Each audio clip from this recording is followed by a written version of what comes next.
Quantum is coming. When it arrives, We now have breaking news.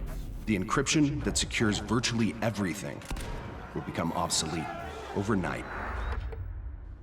Every password, every transaction, every encrypted thing. Everywhere. There is a solution. A quantum-safe path forward. But the scope of the challenge is vast. And time might be shorter than you think. Quantum is coming. Are you ready? Welcome everyone to the first annual World Quantum Readiness Day event. I am Amit Sinha, CEO of DigiCert. Thank you all for joining. The purpose of this day is to draw attention to what is becoming a very hot and sometimes contentious topic within digital security. The continued advances in quantum computing present a truly existential threat to currently deployed cryptography. That is the very foundation of digital trust in our lives. A massive industry-wide effort is needed to transition to new, recently published quantum-safe cryptographic standards. No matter where you fall on the spectrum of how immediate the threat may be, the time to start the transition is now. I want to thank our presenters joining us virtually from all over the world. Today, you'll be hearing from a wide range of experts in quantum computing, cryptography, security, and digital trust. Together, they represent some of the top thinkers, researchers, and innovators in the field. I'm especially excited to have the legendary Professor Peter Shor, a pioneer in quantum computing and the inventor of the famous Shor algorithm, joining us today. His algorithm can break current cryptographic standards on a sufficiently large and stable quantum computer. This year marks the 30th anniversary of Shor's algorithm, and today we will hear from Professor Peter Shor about his insights on quantum computing and where we are heading. You'll also hear from esteemed guests such as Dr. Taher El-Gamel, also known as the father of SSL, Professor Reza Nejabati, head of quantum research at Cisco, Dr. Bob Souter, quantum technologist, vice president, and practice lead at the Futurum Group. We also have experts from Google, Deloitte, IBM, Accenture, Sandbox AQ, and Crypt4A Technologies joining us today. We will wrap today's event by honoring the winners of the first annual Quantum Readiness Awards, in which we spotlight companies who are leading by example when it comes to executing a solid post-quantum strategy. And now, join me as I meet with Professor Peter Shor. Hello, everyone. It is my pleasure to introduce my guest, the legendary Professor Peter Shor. He has been Morse Professor of Applied Mathematics at MIT since 2003. Professor Shor received his BA in Mathematics from Caltech in 1981 and his PhD in Applied Mathematics from MIT in 1985.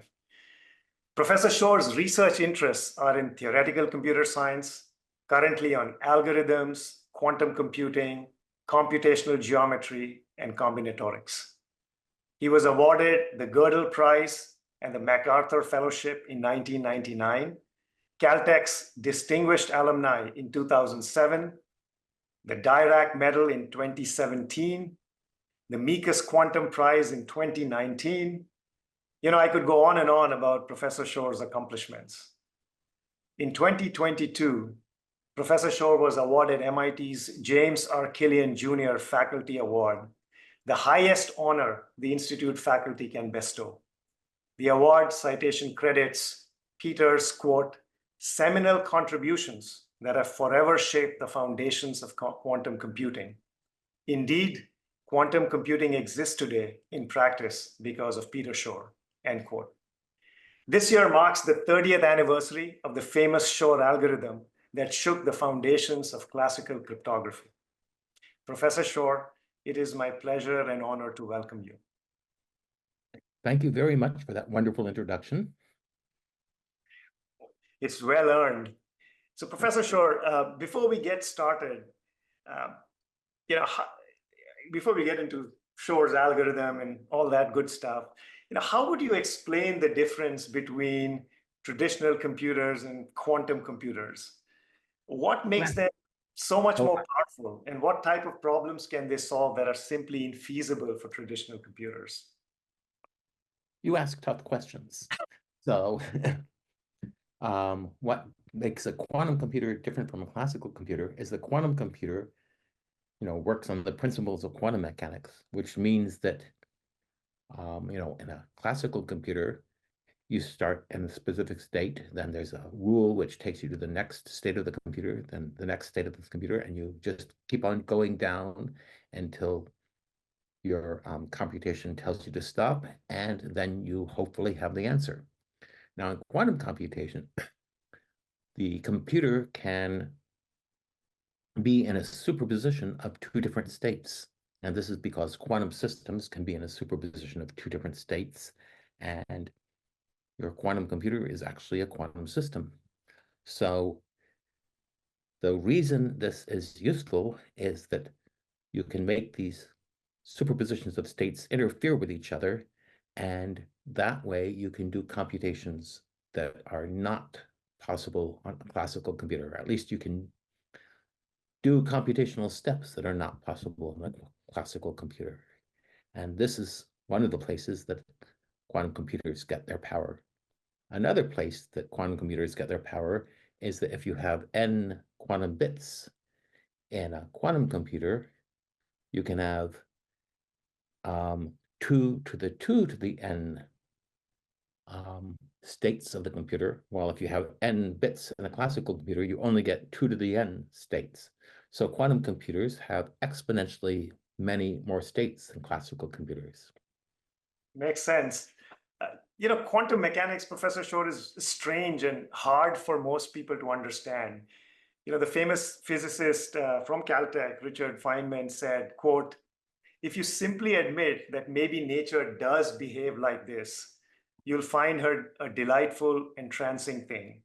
Do not keep saying to yourself, but how could it be like that? Because it will get down the drain into a blind alley from which nobody has escaped."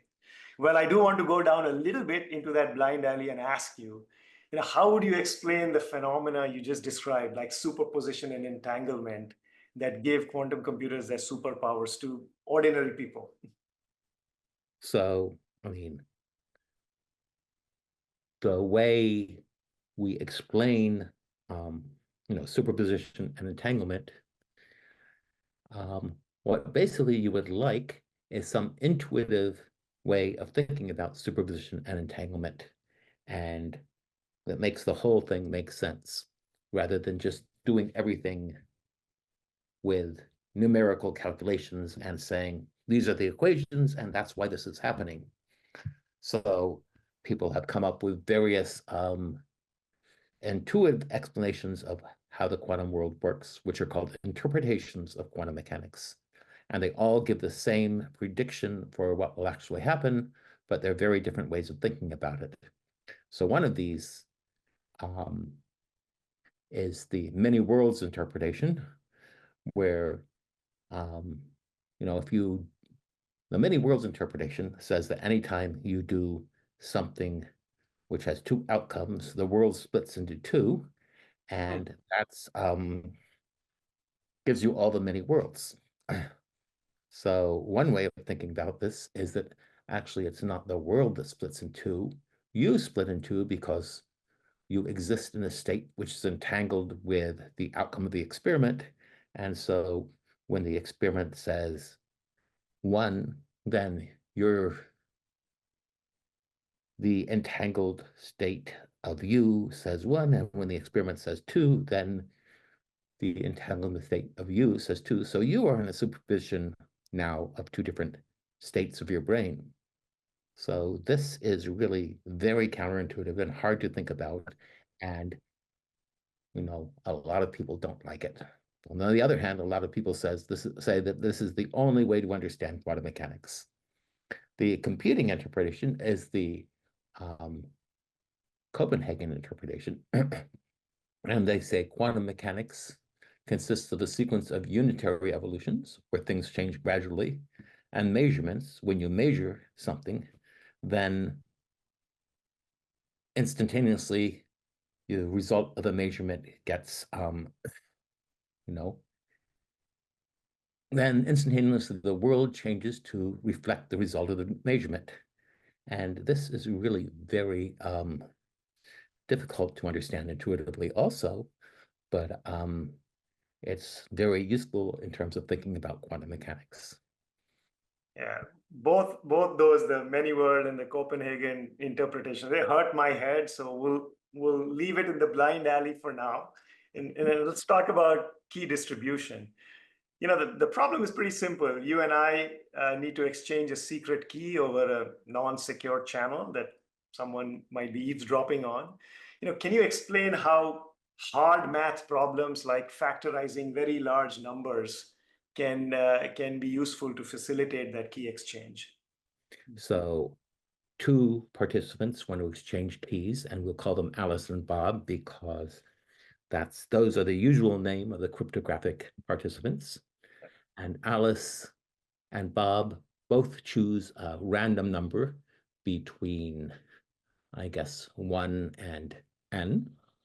Or they choose a large prime p and a random number between 1 and p. And then they choose a base b. And let's say Alice's number is x and Bob's number is y. Alice takes b to the x and sends it to y, and sends it to Bob, and then Bob raises b to the x to the y mod p, and Bob takes b to the y mod p, sends it to Alice, and Alice raises it to the x mod p. And because b to the x to the y is the same as b to the y to the x, they now have a string of bits that they have agreed on, which is just b to the x times y mod p. And anybody who tries to break this crypto system, it looks impossible to do without taking discrete logarithms. And we know, or I shouldn't say no, we think those are very hard because we don't know any way of doing it on classical computers. On the other hand, there's an efficient discrete log algorithm on quantum computers. So if someone was able to build a large-scale quantum computer, they could break this crypto system. Wow. Yeah, it's hard math for most people. That you revolutionize quantum computing by figuring out both the discrete logarithm problem and how to factorize very large numbers 30 years ago in 1994. Now, Professor Shore, let's talk about practicality. This year marks the 30th anniversary of your famous Shore algorithm. Why has it taken so long to develop cryptographically relevant quantum computers? Well, I mean, the reason is that developing a working quantum computer is a really hard problem. In 1994, Jeff Kimball, who's a physicist, said that he thought the state of the art in experiment was that we could do 1/10 of a quantum gate. Now, to factor relevant numbers, you need to do millions of quantum gates. And you need to have thousands of qubits. And, Jeff Kimball, said, this 10th of a quantum gate was operating on 2 quantum bits. So you needed a huge amount of progress to get to where we are today. And part of that was coming up with new ways of building quantum computers. For example, right after I published my algorithm, Ignacio Cirac and Peter Zoller proposed quantum computers based on ion traps. And, this was a very clever idea. And this is one of the computing architectures for quantum computers today. So Professor Shore, we understand that getting a cryptographically relevant quantum computer might take some time. But should it be available, you never know how discoveries happen and disruptions happen. If it were available and RSA and Diffie-Hellman were cracked, from your perspective, is that an extinction level event for digital trust? Yeah, so if a quantum computer were available today, it would really have catastrophic consequences for security. I mean, chances are the first quantum computer is going to be very slow and very expensive and only crack maybe 5 or 10 RSA codes per day. And, we would not be cracking the code that you use to buy anything over the internet because there are much, much more lucrative codes to crack.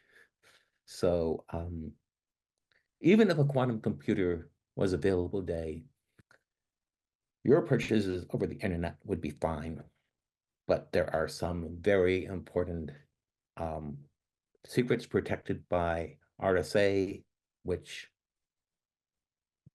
I don't know how much the NSA would pay to have you break them, but they wouldn't be cheap. That makes sense. Look, a weapon like that gets deployed, where it matters the most, and no, it does make sense. So, Professor Shore, if you do have to guess, how far away are we from cracking RSA? So that's a good question. It's going to depend on how many breakthroughs we get in the next few years. And this is something nobody can predict. Now, just two broader questions. You've been in this field for a long time. What impact, from your perspective, would feasible quantum computers have over the next decade? And what should the industry focus on? Okay, so one impact they could have is solving physics problems. And now, most physics problems that they would be able to solve are probably abstract physics problems, which would be really very interesting to working physicists, but probably wouldn't have much impact on your everyday life. On the other hand, we do not know how high-temperature superconductors work right now. And it's possible that we could experiment with quantum computers and figure out how high-temperature superconductors work.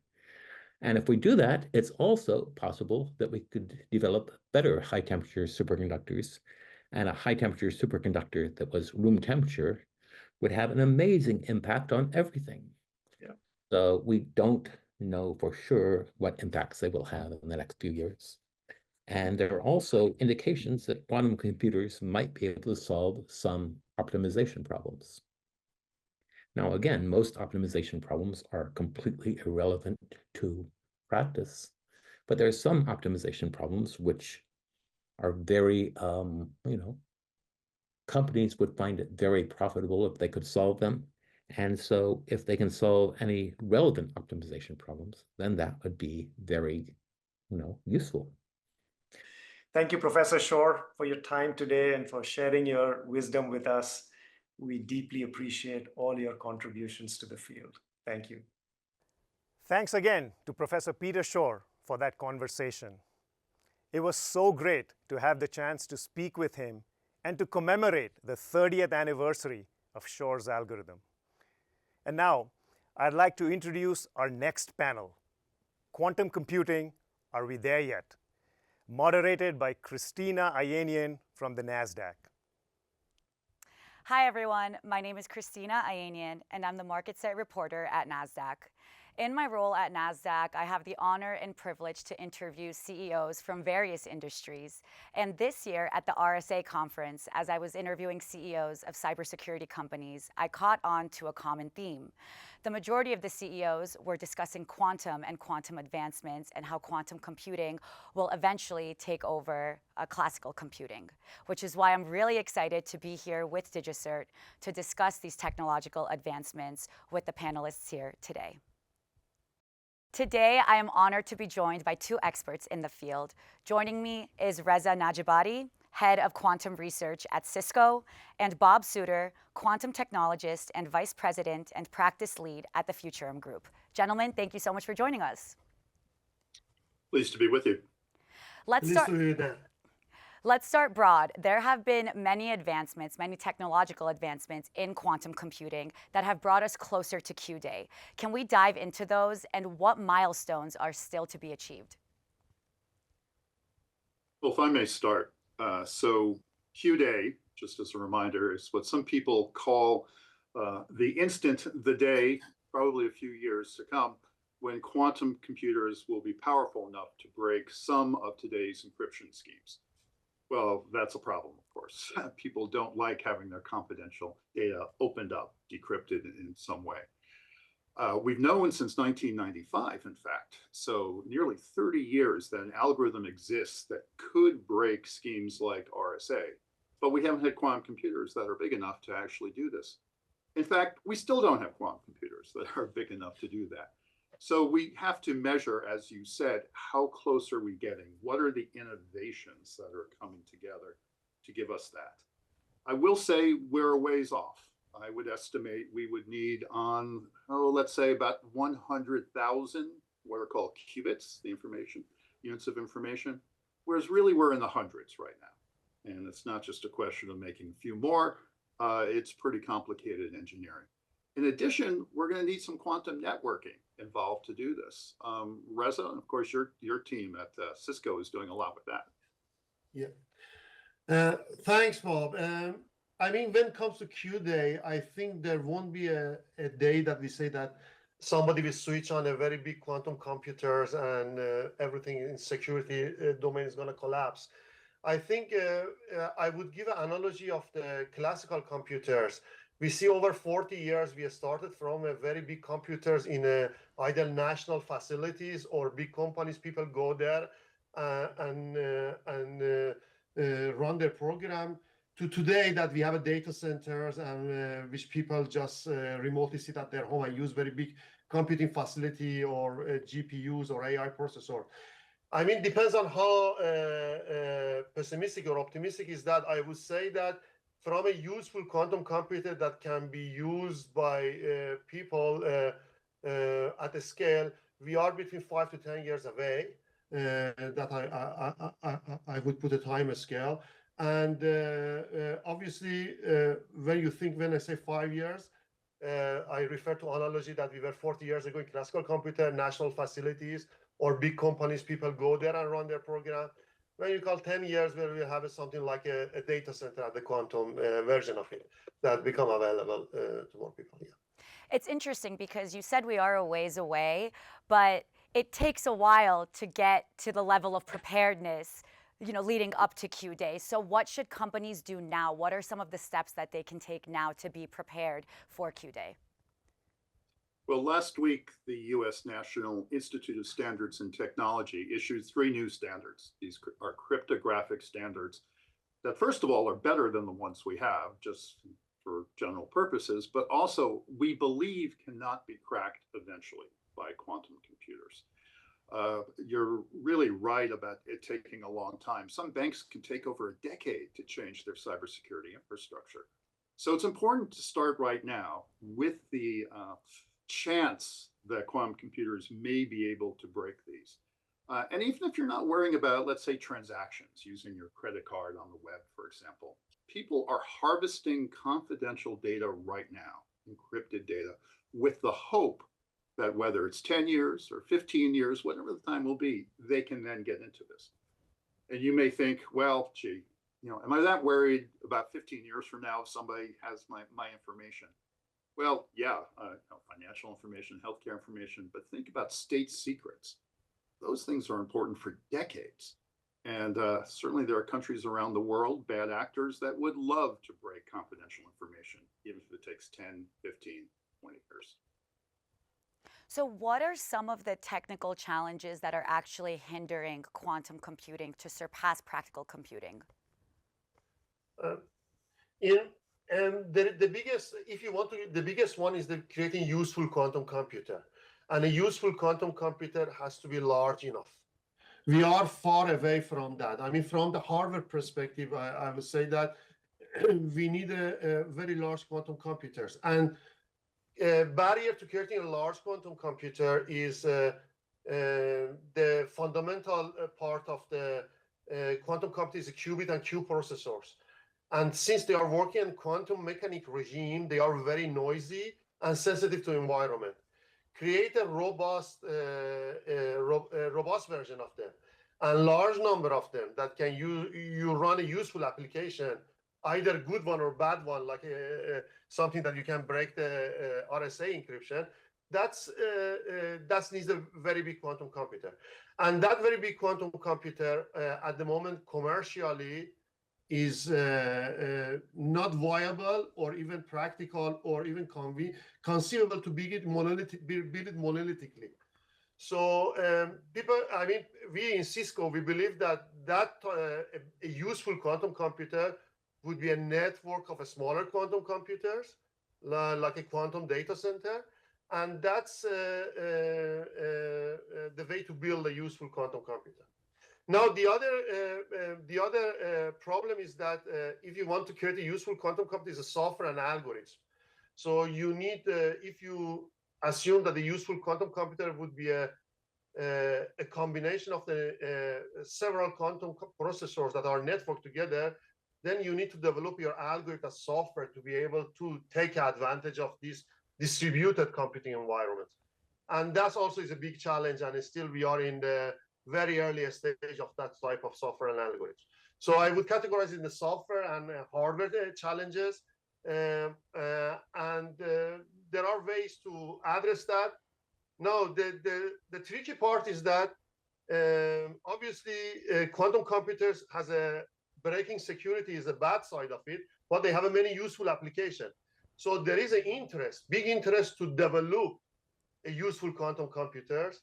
But the problem is that you can do excellent things with it and solve a lot of problems for humanity, but you can also break the security protocol with it if it comes. So that's the balance that we cannot avoid creating a useful quantum computer, and therefore we need to be ready on that. And there are two types of challenges I would summarize: software and hardware. Reza, you've also discussed being quantum safe and developing solutions that are quantum safe. What do you mean by that? You want to be safe against the threat of quantum computing, as Bob mentioned. So you have to holistically look at your security issues. So from authentication, authorization, and transmission of your data. And you have to make them safe against the threat of quantum computers. As Bob mentioned, the NIST released a set of algorithms that we believe they are safe against quantum computers. But also there are other orthogonal or complementary approaches, like the quantum key distribution, which you can basically secure the transmission of the data if you are using the let's say optical fiber transmission. But if you look at the data ecosystem, a user data ecosystem, start from the where user produces data, usually your mobile device or your IoT, which surrounds you, which often connected wirelessly. Then you go to your network service provider, you go through a set of the wireless and wired connectivity, the fiber connectivity, go to the data center. So you have a very complex ecosystem, and everything end-to-end has to be secured. I mean, there is a combination of the methods from the physical to software to algorithmic approach you can take, and there are many options for that, from the post-quantum cryptography that NIST releases to quantum cryptography, and that's why I call it quantum safe, because there is no single magic wand that you can say that everybody can use that and secure against it. You have to have a holistic approach and very agile approach that combine all of these things. Let me, if I may, give you a couple of terms about to describe how, when quantum computers will be big enough. For all the good reasons, as Reza described, we use the term practical quantum advantage. So quantum computers and classical computers working together to solve problems much better than just classical computers can do. And these might be for new medicines, for example. Chemistry in general, optimization, financial services, and yes, even AI, though that is research. So for the good things, that's what we call it. For the crypto side, we refer to them as being cryptographically relevant. That is, they're big enough to possibly break cryptographic schemes or protocols. But where are we really right now? Let me give you an analogy. Suppose for either of those terms, the analogy would be we need a supersonic jet. All right, so think about that. Really fast, goes in the air, can go wherever. Today's quantum computers, I would argue, are probably a bicycle. Now, we're getting bigger bicycles. We're getting gold-plated bicycles. We're getting some improvements. But if you have to fly from the US to Europe, bicycle's not going to do it, right? So there's a lot of science and technology engineering ahead of us. And should this sound a little bit too scary, let me just remind you that before the Wright brothers invented airplanes, they had a bicycle shop. So the outlook, it is positive, but we're not exactly sure when it will come along. Bob, I'm curious to hear your thoughts. When do you think we'll get there? When do you think we'll be at a point to have these cryptographically ready computers? I think it's probably going to be 10 to 15 years. 12 would be a reasonable guess. So mid 2030s.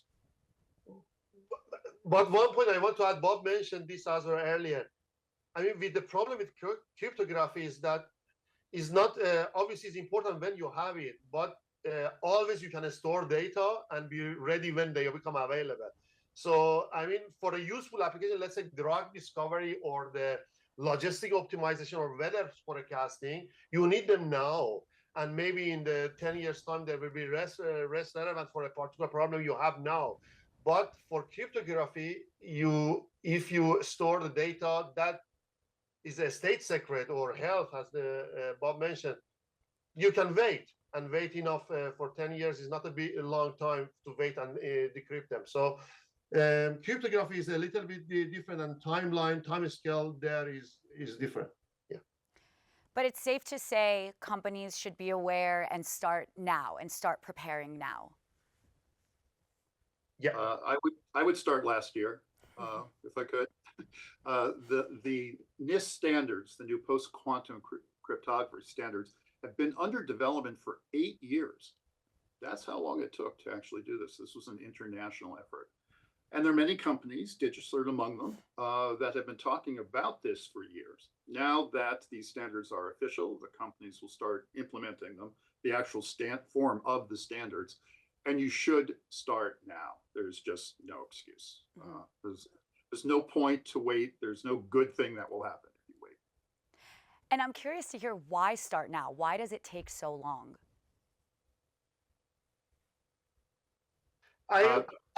Can I jump in this? I mean, I think the problem with the quantum we had, especially if you want to, what Bob mentioned, and we want companies to learn about it, means we have to educate our engineers. So the quantum new generation of engineers. So the quantum problem was that until recently, everybody thought that quantum belongs to people that like Einstein or Rosenberg or Feynman. They are physicists sitting in their room. They do complex quantum mechanics formulation. But that's still valid. A lot of great scientists and physicists, they are doing that. But now it's becoming engineering. A lot of that physics problem has solved. It become engineering solution, and engineering solution become available. Now we have to train our engineer, both software, hardware, and even product and services, sell engineer, what the quantum technology can do, what benefit you can take, what harm they can do, even if I call it, and then how you can basically leverage the quantum technology for good. Now, I think there is a problem of upskilling and training of the engineers for the companies. And for example, in Cisco, we are realizing that, and we're creating an ecosystem. We call it the digital twin to let the Cisco customers and also public to learn how to play with this technology, at least for the ICT sectors, how they can benefit, how they can train their engineers and be ready when the technology commercially become available and viable for them to deploy it. Let's think about the inventory of all the places where cryptography is used in a particular company. So it's communication. It could be communication from the web, from the internet. It could be to your bank, financial institutions. It could be payments with customers. It could be databases inside that are encrypted and things like this. So many companies don't know all the different encryption schemes that are being used because they've been implemented over a period of time. And what happens when two companies merge? One acquires the other. Well, congratulations. You have two different sets and even the variations within the ways that people do encryption. So the first step is just discovery, is going through and taking an inventory of everywhere that you are using these different schemes so that you can upgrade them. First of all, this is a good idea, quantum or no quantum, right? But at that point, then you can start systematically installing the new quantum schemes where you are most at risk, right? So this is a staged plan. It doesn't have to be all done all in one day. But the starting right now is this inventory, understanding your exposure and starting to act on it. And going off of that point, Bob, you've previously mentioned that quantum is this quote unquote elephant in the room. Can you elaborate on that? Why is that? Well, quantum is very exciting. Let me just say, there have been television shows like Quantum Leap and Ant-Man and Quantum Mania and things like this. So it's gotten a lot of attention from people. But there's always been this shadow. I think that's the elephant you were referring to about breaking crypto somehow, some way. So for all the goodness, as Reza mentioned, new antivirals, that would be good, we know, right? Things like this, it's been hanging over us. And so these new standards are a good first step. There will be new standards, there will be alternatives. And so just in case these don't work out quite as we expect, company has to be cryptographically agile. That is, you must be set up to be able to move from one scheme, one protocol to another. And that should be part of your plan. And that is something that DigiCert does. They have great guidance on that, in fact. So start with this, understand that it is an issue, but it's a cyber security issue. It's enabled by quantum, but it's fundamentally cybersecurity. And it's safe to say that quantum will impact all of our lives, one way or another, whether we might not realize it. Absolutely. Absolutely. How many people know what really goes on from a computing perspective when you do something on the web, right? How many different servers do you touch? How many different operating systems do you touch? Where is that data? So yes, quantum will sneak its way in. I think for most people in that regard, it will be in the financial area. You'll see better, for example, portfolio optimization or choice of healthcare and things like that. So you won't know, but you'll have better, more intelligent decisions being made for you. I believe you can take truly benefit of the quantum when you democratize, and we have seen evidence of it. When a technology is being democratized, the innovation happen on top of that technology. New application come, new services come. I know quantum has a potential to adversary, either person, organization, or state use it for bad things, but I believe benefit of it overcome the bad use of it.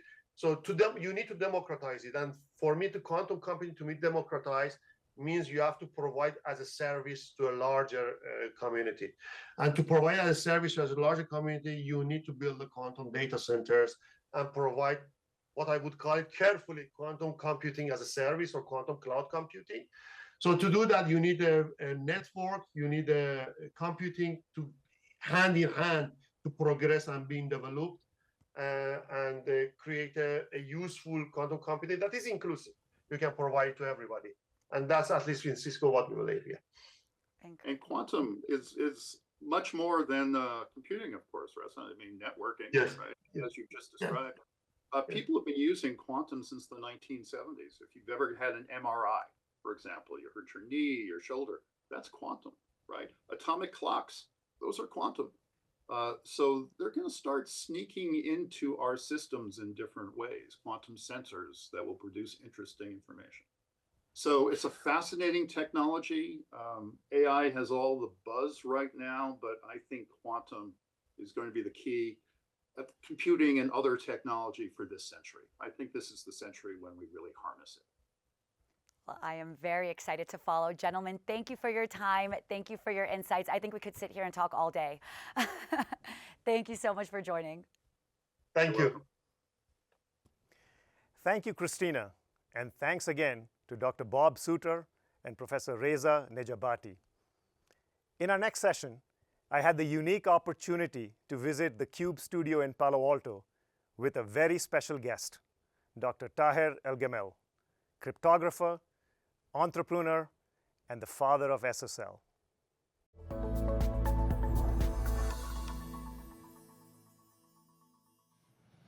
Hello, welcome to this special CUBE conversation. I'm John Furrier, host of the CUBE in our Palo Alto studios as we present the World's Quantum Readiness Day. A shift is happening, a new paradigm in cryptography.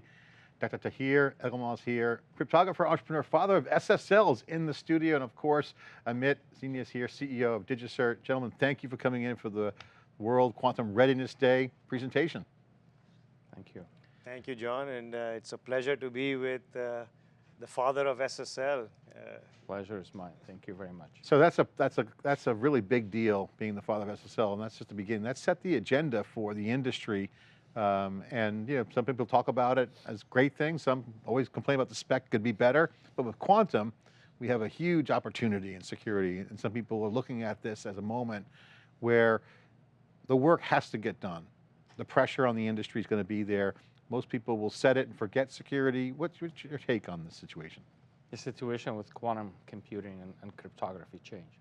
So I think it's going to be required, as we all know. There is actually, even last week, there was advances on quantum computing research that was announced by a number of different entities. So the quantum computer, will arrive. Now, it depends who you ask about what. If you go back 30 years, which is when Chapter 0 was, we actually told people cryptography is just too hard for you. Don't worry about it. We'll take care of it. It's really true. That's exactly what we said. And everything would be embedded either in the browser or in the server or firewall, whatever it happened to be. And you'll get certificates from good people, and this is the end of it. Just don't worry about it. Then, of course, along the way, different events happened that made people worry. Now, this is the biggest change because the fundamental algorithms actually need to change, because the big quantum computer could, in fact, break the current used algorithms. So it depends who you ask. There are entities that are primarily connected. They use SSL for web things, and that's all they do. Most entities have a mixed bag of things because there's regulations that force you to encrypt at rest. That is not SSL. There's regulations that force you to authenticate on this and that and the other thing, and these has to change. There's signatures on important things that would actually be tough if they get forged. So we actually have to have a plan. What I tell people is, please design a plan. Don't wait until somebody shows up at your doorstep and said, hey, here's all your data, I decrypted it for you, kind of thing. And the planning will take a while, and the execution of the plan will probably take a decade. So people have been told, don't worry about it, it's not yet ready. But now there's been an advance, as you pointed out. Where are we on that progress bar of action? Okay, the Readiness Day is going to create awareness. We're already hearing rumblings that quantum is moving a little bit faster now towards breaking those keys. Where are we on that progress bar? And how do people, what do they have to do next? They need to, number one, design a project. Actually intentionally say, we will work on this. And that is actually not a simple thing. It sounds simple, but it's actually not simple because nobody has that. There are very large banks and entities of that type are probably starting to walk down that road. But anybody else, there's nobody actually even thinking about it. These new algorithms are, in fact, different. They will actually change the behavior of how things run, and they need testing longer than people think. There is applications that sit in places that have been around for 20 years that nobody even looked at. My suspicion is they have cryptography that was built 20 years ago, and it's already bad even without the quantum computer. So there is a lot of research that is needed. I think that the big four have to stand up and say, hey, we got to do this. Microsoft, Google, Apple, and AWS, because this is where almost everybody connects into. So they actually need, not force, but they need to start to encourage people to move. How are they doing on their progress? How would you rate them? No, Amazon Web Services, we covered their crypto like 5 years ago. They started doing it. How everybody has the technology, but deploying these new algorithms to help customers actually move down that road is kind of slow. What advice would you give IT to migrate to safe cryptography? But first, define what is safe cryptography? So safe cryptography after the quantum computer arrives is somewhat different from before, but they're known. The cryptography world actually helps. They tell you these are the algorithms, these are the key sizes, avoid A, B, and C, get these libraries, don't go use the. But most people just don't look at this. They just do it once. One developer will pick up some open source library from someplace, stick it in the product, put it in, nobody will review it, and then you have something that is suboptimal. That behavior does have to change, like fundamentally. How did you handle it at Salesforce when you were taking this on? We actually started an investigation project to look into what exactly do we have? What are our developers doing? That kind of thing. Amit called on a previous interview, we were reacting to the SuperCloud event we had. This quantum focus could be an extinction event. What's your reaction to that statement? Extinction? Yeah, extinction event. It cracks the code. I give credit to human resilience, actually. I think human beings somehow succeed to survive and thrive occasionally. We had a CFO at Salesforce who always used to say, a crisis is actually an opportunity. So this is an opportunity because there are things that we did now, 20 or 30 years ago, that are actually suboptimal, that are not correct. So this is actually an opportunity for us to go back and encourage people to do things right. Amit and I were talking about this earlier in multiple interviews, last interview and the one we did before. The general world has been like thinking, okay, everything's going to be cool, I can wait. And then this fear just takes on everyone's like, oh my God, this could crack the keys, to your point earlier. And then at Black Hat just recently, we were covering the market. They're saying, no, we're making progress. You mentioned NIST. How would you classify the fear? Is it misinformation? Is it justified? And then human resilience is going to step up and solve the problem. We're seeing some of that. How would you talk about that? So we knew for 30 years that if a quantum computer that is large enough were to exist, that we would break these things. We just never cared. Because if you ask me 30 years ago, I said, what the heck is a quantum computer? I'd never heard of one, and I don't know what it looks like. So we did what we did, and we built a massive economy. We built a digital society, actually, not just an economy. And human beings are resilient. So people do need to change how they do things. What we told people is, don't worry about cryptography, we'll manage it for you. Half of this statement is right and the other half is wrong. Because at the end of the day, if you're an enterprise or an entity of any type, and some cryptography breaks, you're actually responsible, not the vendor. Because you're not going to know which vendor in the first place, because there's like 18 different things. Yeah. So we never told entities how to be responsible for the cryptography that runs, which is... The comment I'd make along those lines is, Tahir is absolutely right. Most enterprises view PKI and cryptography as plumbing, right? Yeah. It's there, they don't care about it till it breaks, right? And we are getting to a point where it will break. I mean, there was constantly iterating, right, through that generation, then the key lengths were extended. Same kind of mindset now is needed. Is that the point of awareness today, Quantum Readiness Day? Yeah, the point of Quantum Readiness Day is to first, we are all in this together, right? So we want to make sure, DigiCert's playing a central role. We work with the standards bodies, we're part of IETF, we work with NIST to first make sure that we have good standards, right? But then those standards need implementation. Yeah. So, we work with HSM providers, Talus, Crypt4a, et cetera, to make sure that these new algorithms work with these hardware security modules. Then, you need, digital trust platforms that can, issue certificates, that can manage cryptographic libraries that are using these modern algorithms that have been published, right? And all of this needs to be with the whole web PKI ecosystem, right? With customers, with partners, with, vendors, with competitors, frankly, and also the standards bodies. They all need to come together.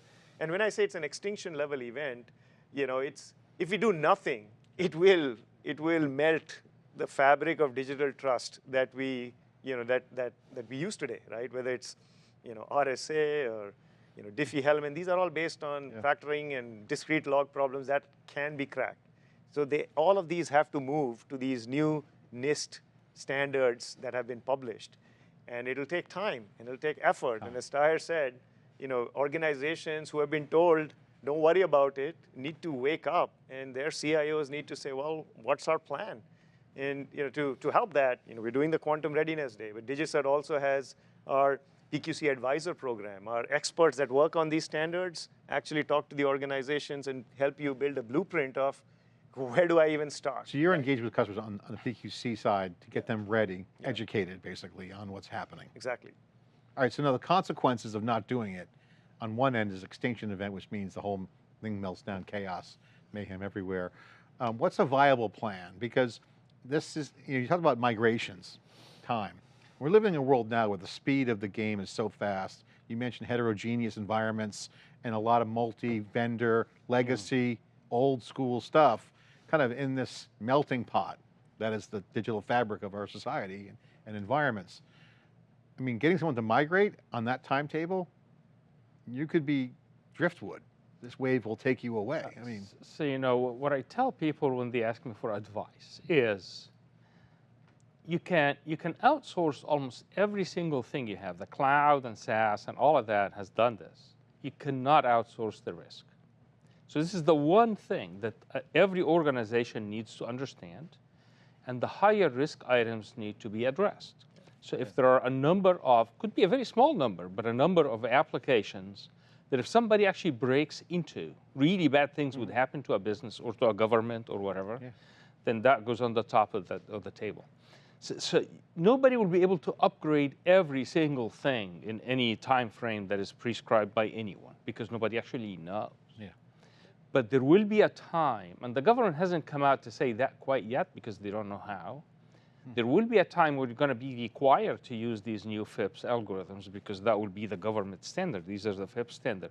PQC or otherwise, it doesn't actually matter. These are the cryptography standards. And when the government figures out how to do it, they're in the process the same as everybody else. That will actually happen, guaranteed will happen. And another way, John, I'd say is, we tell organizations to do a risk assessment, right, of what are some long-lived assets that need crypto protection. So I was talking to the ex-CISO of Amazon, and she mentioned, hey, we're launching satellites, and those satellites are going to go up there now, and we need to make sure that they have post-quantum cryptography because it's very hard to upgrade. Can't you break fix in the space? Right, to upgrade. Similarly, you might have long-term contracts, like a document that has to, stand up in a court of law 20 years down the road. You might have software that's out there or a device that's very hard to field upgrade. So looking at kind of your things that are out there that have a long life, that are hard to upgrade, make sure that you prioritize them. You will get help from the big four from the cloud infrastructure perspective, but your crown jewel internal legacy apps, right? What kind of crypto libraries are you using? Do you have old hardware that just cannot run any of these new algorithms? All of those. So that's when I say what NIST says and what we say is get an inventory, prioritize your cryptographic assets, and then have a plan to say these are my tier A, tier B, tier C, and start working on them. What do you hope to see happen from Quantum Readiness Day? I would love for CISOs across enterprises to start prioritizing, right? Raise the priority of PKI upgrade, modernizing their PKI infrastructure. As Tahir mentioned, they were told just this is plumbing. We'll give you the standards, set and forget. That's not the case. You really have to work on it, and it requires budget, resourcing, and frankly, prioritization at higher levels than it has previously. I just hope to fix the sins of the past. That's all. You get a mulligan, as they say in golf. Another do-over. Now that we know what we know, we can do it right. Doctor, thanks for coming on. Thank you. Amit, great to see you. Again, the experts are here breaking down the future. The shift is happening, the new paradigm of cryptography. The standards are important, and the people around it to make it happen is going to be the key. World Readiness Day, World Quantum Readiness Day is upon us. I'm John Furrier, host of theCUBE. Thanks for watching. That was a fun segment with Dr. El-Gamel at theCUBE. I hope you enjoyed it as much as I did. As a follow-on to the previous discussion, our next panel, The Case for Now, covers the immediate need to modernize PKI and cryptography within the enterprise. Now, over to DigiCert's Vice President of Engineering, Avesta Hojjati. Good morning, good afternoon, and good evening, everyone. My name is Avesta Hojjati. I'm a Vice President of Engineering here at DigiCert. Thanks for joining this session, The Case for Now, Modernizing Cryptography for Post-Quantum Crypto Preparedness. The National Institute of Standards and Technology, or NIST, has taken at least 7 years to come up with the final list of post-quantum crypto algorithms that organizations could begin deploying now. During this session, we will discuss with panelists from different organizations with different views and different technical backgrounds to find out why today, why 2024, and why now, after the most recent announcement from NIST, is the right time to begin transitioning to post-quantum crypto algorithms in your organizations. We will discuss about the strategies, what you can do today, what you can look for, what solutions and tools you can deploy to make sure that your organization keeps its posture against the threat of quantum computers. Thanks for joining us. Let's begin with some of the questions that we have here. I think, Jim, the first one is for you. What are the key technical adaptations necessary for modernizing cryptographic systems to be quantum resistant? And how can an organization prioritize these changes? The reason that I say this is mostly for you because Crypto4A has been designing hardware security modules for a while, and I think the way that I look at it, you guys are the heart of security for any organization. Yeah, no, that's a great observation, Avesta. So yeah, so one of the things that we like to drive home that's really important, and something that we think kind of gets overlooked to some extent, is the notion of having a kind of quantum safe foundation on which to build products. So in our perspective, given we build hardware for the most part, that would be doing firmware updates and adding new images to things. So basically, one of the biggest concerns we have is a lot of people are kind of kicking the can down the road and saying, okay, well, don't worry about it. We will add PQC when the time comes, and we'll send an upgrade out to you. You'll be fine. The problem is that upgrade itself is vulnerable, right? So if you're not getting on that right now, if you're not coming up with techniques to make your firmware update process to be quantum safe, then frankly, anything you try to build upon that in the future is at risk. And we don't really believe in that. And it's one of the things our product from the very beginning has always used, basically hash-based signatures in order to secure our firmware things. So we would just want to make sure people are aware of that. And I think NSA and that with their CNSA requirements are on top of this. And I think companies and organizations need to get into this kind of attitude of you have to make sure the foundation is safe before you can get build any kind of meaningful product or capability on top of that. Totally, I couldn't agree with you more. For those audience who are not part of the cybersecurity world, we have a terminology that I refer to as security by design. This came from DARPA from many, many years ago. And it's quite interesting to see how PQC and security by design are absolutely going hand in hand.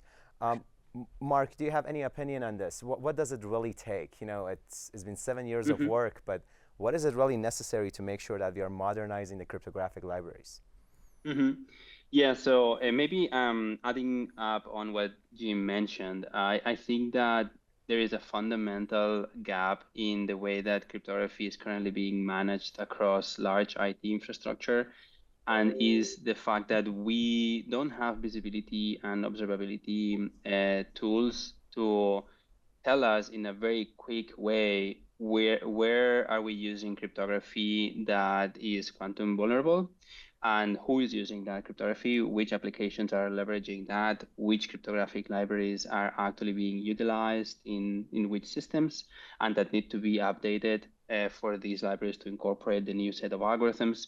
This entire space about just shedding light on the unknown unknowns of cryptography usage within an IT infrastructure.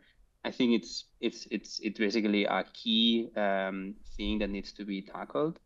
And this is basically extremely complementary with what Jim mentioned. Definitely, there is going to be a huge amount of workload focused on updating and upgrading firmware, software applications, and so on and so forth. But at the same time, this entire work is going to be much more efficient if organizations adapt and utilize visibility tools that actually tell them where they have to go and how they can prioritize this kind of work, because this is going to be pretty sensitive. You hit the nail on its head, Jim, as well as Mark. I think one point you mentioned, Mark, that resonates with most of our customers that I have talked to in the past 5 years is that discovery and observability. Yes, it is important to be ready for PQC, but if you really don't have that visibility in your environment, the next question really would be, what am I changing? What am I enhancing? What is it going through migration? Jim, anything to add to this? Yeah, actually, so I think people don't realize the extent to which cryptography has permeated their systems. Like, we are always engaging with people, and you point them to discovery tools. So Mark, I mean, that's absolutely critical, right? You need to know what you need to protect, otherwise you're lost. And when they finally realize the scope and the scale of that problem, a lot of people are a little bit overwhelmed by that. So I think it's absolutely essential to get that done as quickly as possible. Yeah. Right. I mean, this is important for any type of migration and enhancement, right? Having that visibility, and frankly, at this time when it comes to PQC, discovery and visibility, or as Mark likes to say, I think observability becomes even more important. That brings me to my next question. Mark, will be great if you can answer this as well. What are the biggest challenges organizations face in transitioning to post-quantum cryptographic systems, and how can they overcome these obstacles? Mm-hmm. So, well, first of all, sometimes it defaults to the fact that some organizations don't even have a plan on how to tackle the transition. So, with some of the organizations that we work, what we observe is that the organizations internally kickstart a process to plan on how to tackle this migration. And then this leads to organizations have a planning and a timeline to make sure that the whole transition is done and that the right tools are put in place to aid the entire transition. I think that in terms of challenge, one of the main key obstacles that organizations face nowadays is that this is still a very, very manual process. Organizations bring in, for instance, consultants on a periodic basis, and then they get reports and audits that they use in order to demonstrate that they are being compliant with certain policies or regulations. They don't have the capability to do that in a periodic, automated way, and this requires a lot of resources in the way that it's currently being faced. So one main challenge is to transition this manual based kind of work into something that is more automated, that frees up resources within information security teams and DevSecOps teams to actually work and focus on other topics, because we have the necessary automated tools to take care of that and to aid with that. And I think that this is massively important.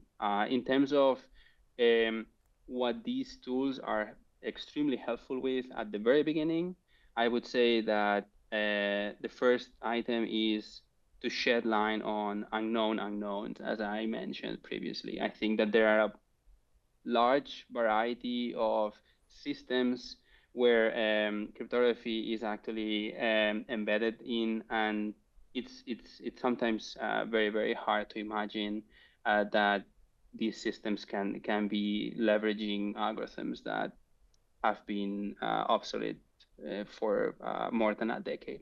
But this still happens, and we still find these kind of situations in the wild, in production systems. Absolutely. For any properly designed and secure system, there are two components, in my opinion at least: a proper PKI and a scalable and reliable hardware security module. Jim, what are the challenges that you see? Because almost everybody seamlessly utilizes HSMs if they are considering their environment to be secure. But when it comes to PQC, we really haven't had any large upgrades to HSMs to be able to support them. I know Crypto4a is very active in this area, so I would like to hear your opinion. Yeah, no, absolutely, Vesta. It's a great point, great observation again. From the infrastructure perspective, one thing I'll just touch on about what Mark said is that companies need to get in contact with their vendors. So you have a system, you have a number of components in it. They might be physical components, such as what we sell. They might be software components. You need to get on that. You need to talk to your vendors. You need them to explain to you what their plan is as well, right? You need to mesh with their roadmaps and ensure that when you get to a certain hurdle, you have the necessary technologies to overcome that hurdle. So that's a key part, and I think people need to put that in their planning process, right? It's not just about solving problems yourself. It's too big a problem. You need to bring in a lot of people to help you with.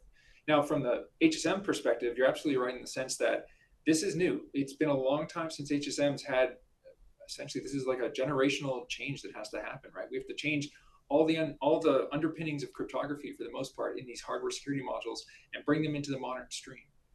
Something that we haven't done in a long time. Like, a bunch of us who founded our company were back at Chrysalis back in the 90s developing the first generation of HSMs. This is by far the most substantial change to that whole technology. So as a result, what we're doing is we're working a lot with other HSM vendors. It requires a lot of collaboration because interoperability is absolutely key to making this work, right? Everybody's got their own favorite devices. Everybody's got their own infrastructures. At the end of the day, they all need to work together because everything is done in communication and cooperation with others. So one of the things we do is we promote very much in terms of the NCCOE and various other mechanisms to try and bring vendors together to talk about these problems and to try and get them to work together to develop interoperable solutions that are compatible. So that's an absolute key component of this system. Certainly. As I'm kind of interacting with all of you on this panel in this short time, the only keyword that comes to mind for me is evolution, because we really have to evolve when it comes to PQC as either your PKI, your cryptographic algorithms, your discovery and observability solution, or your hardware security modules. The old ways of designing a system and putting it on the shelf for a few months is not going to really reflect it here on PQC. That brings me to my next question, and Jim, if you would like to pick this up, that'd be great. In what ways can organizations ensure that their cryptographic systems remain resilient and secure through the quantum computing evolution? Yeah, no, okay, great. Another great question. So one of the things that has to happen is, and this touches on the evolution kind of theme that we're discussing, is we need to stop designing point solutions that satisfy a specific set of protocols, a specific set of algorithms that exist at a specific set of times, and actually develop crypto agile kind of systems where we can evolve and change that going on. And what I find really interesting from crypto agility's perspective is it kind of has different meanings depending where you slot into the hierarchy, right? So like if you're writing applications and developing tools, you want cryptography to be an abstraction. I want to create a secure link, and I don't want to necessarily understand what that security implies. Just I need a socket. It needs to be secure. I want to send data through it. I don't want to worry about it. Whereas as an HSM developer and provider, we want to understand all the different tools and things and capabilities we have to provide. So we don't want abstraction. We want to know the entire suite of algorithms that we need to supply so that we can provide that kind of flexibility to the upper layers and to the actual people building products. So from our perspective, what we've done is we've taken a lot of efforts to use things like field programmable gate arrays, using kind of programmable techniques, firmware-based solutions, and then devising mechanisms and means to basically let people come in and change what they're doing and decouple that from the application itself. So this has been a key part of our design and our development, as well as building a system that can be quantum safe, upgraded, right? So over time, we can evolve that system to meet whatever the demands are at that moment. Absolutely. Mark, I think same question for you. I just want to add here that the term discovery and observability is yet another testament here to evolution, because we have seen customers doing discovery, and the discovery or the results are 24 months to 36 months old, whereas observability means you're constantly observing. What is your view on this when it comes to PQC? Should we discover? Should we observe?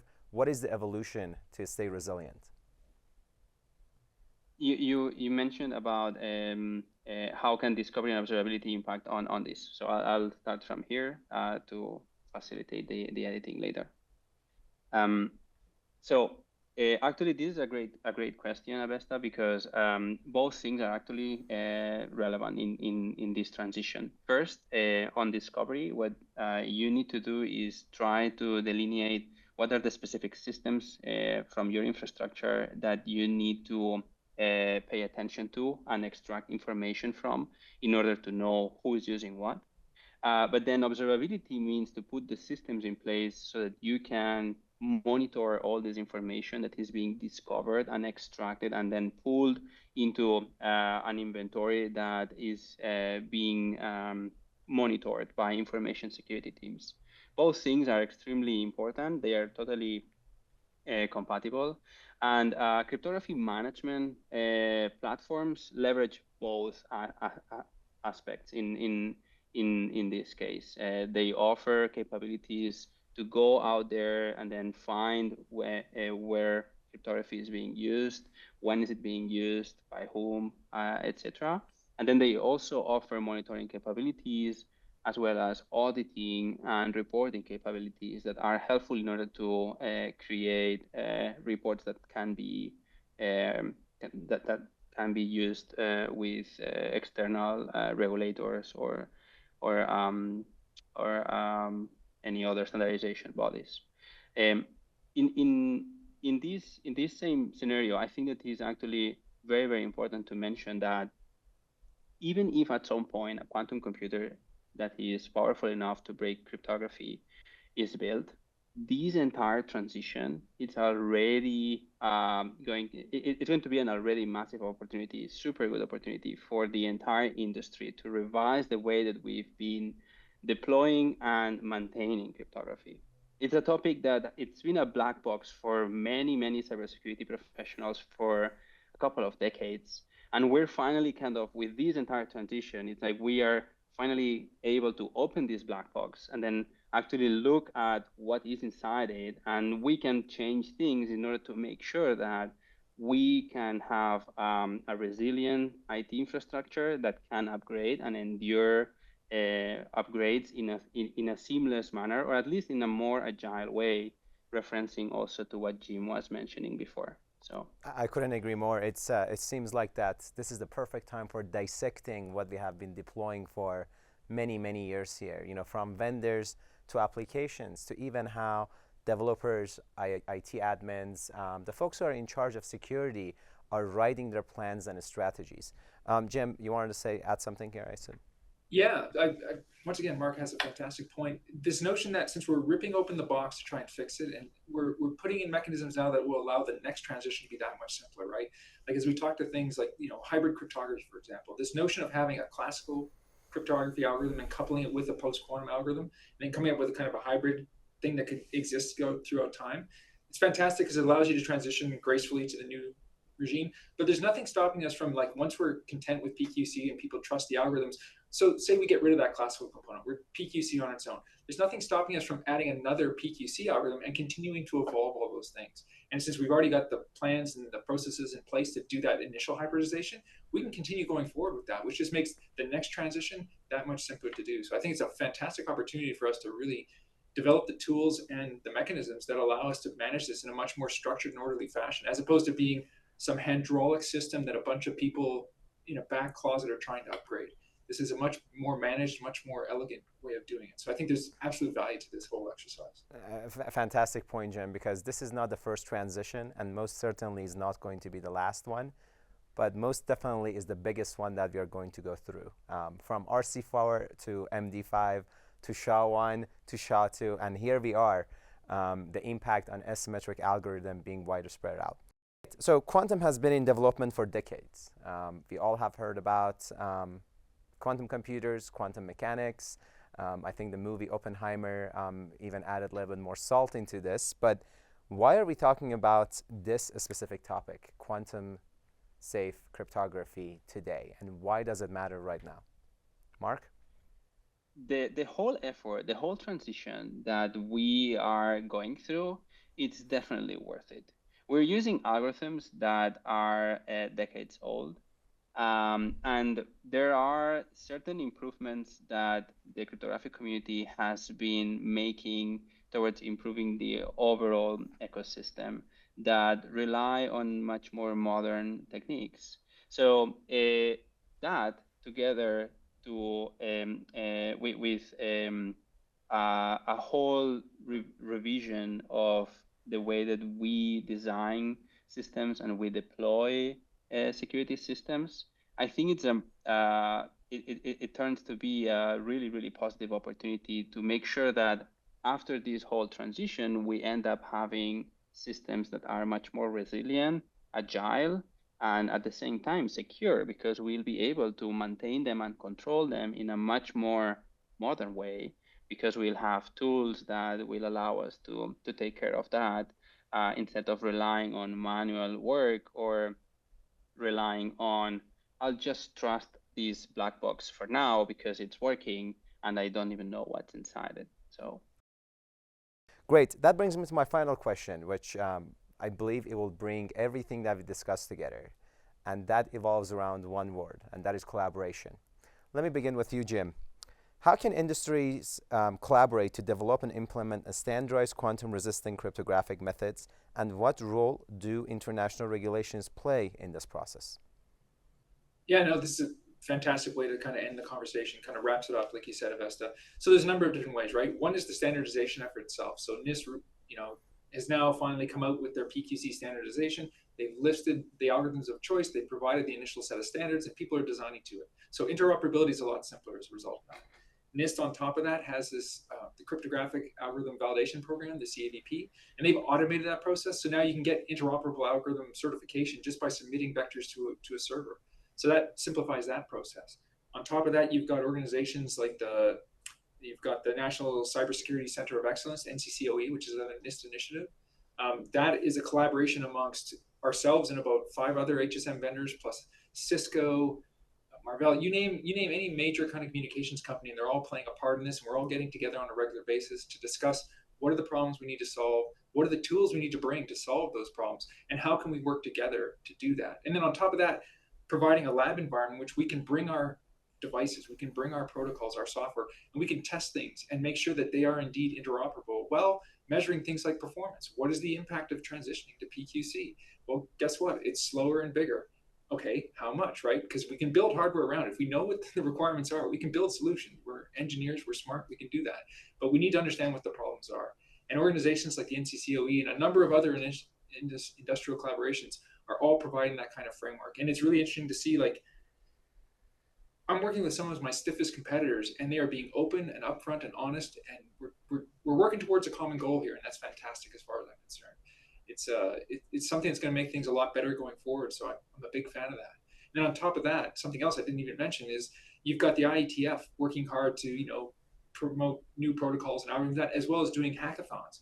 They're bringing together implementations and doing interoperability testing on that scale too. So everybody's pushing hard, and for the most part, we're all trying to push in the same direction, which is nice to see. It's a breath of fresh air coming from the typical cutthroat kind of industrial world. So absolutely. I think there's great things happening. I totally agree. The NEST process started it as a very collaborative process.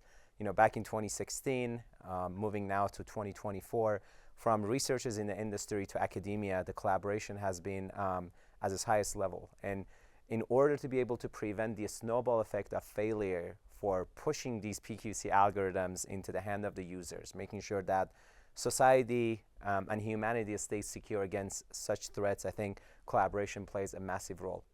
Zooming out from North America, we are being joined by Amelia Casper from Google. Amelia, thanks for being with us. The question that I have for you as someone who has been working at a very large enterprise that almost everybody uses their products every day, either being Gmail or Google search. The question is, what strategies have Google been deploying in regards to making sure that their infrastructure is safe against the threat of quantum computers, as well as their users are staying safe against the threat of quantum computers? Thank you, Avesta. So the first thing to realize, I think, is that the quantum threat is not the only threat against our cryptographic keys and systems. As recent events have again shown, threat actors will go after valuable cryptographic keys and attempt to leak and steal them with or without a quantum computer. So the first step in our post-quantum readiness has been to have a full inventory and understanding of our cryptographic systems, to understand where our keys are and how they are protected, to make sure that we guard them against all kinds of threats. So the second part of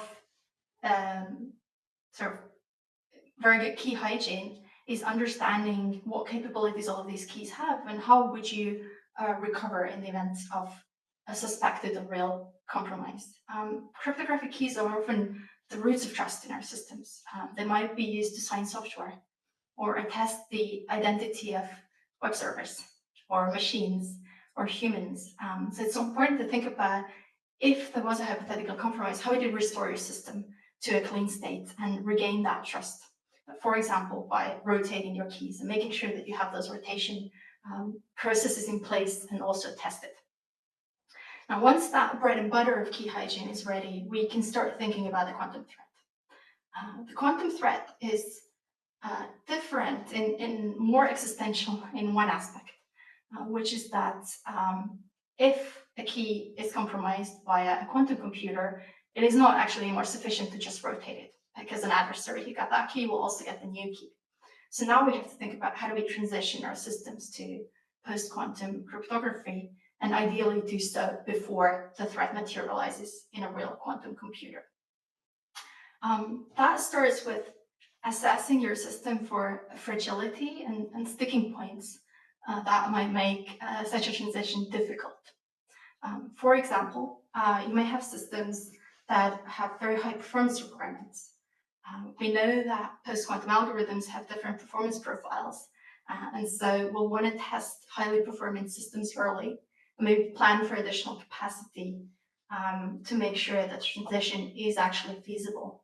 We may also have long planning timelines for some of our hardware systems, or we may have assumptions baked into our systems that assume a certain algorithm, certain behavior, and invariant that's no longer true in the post-quantum world.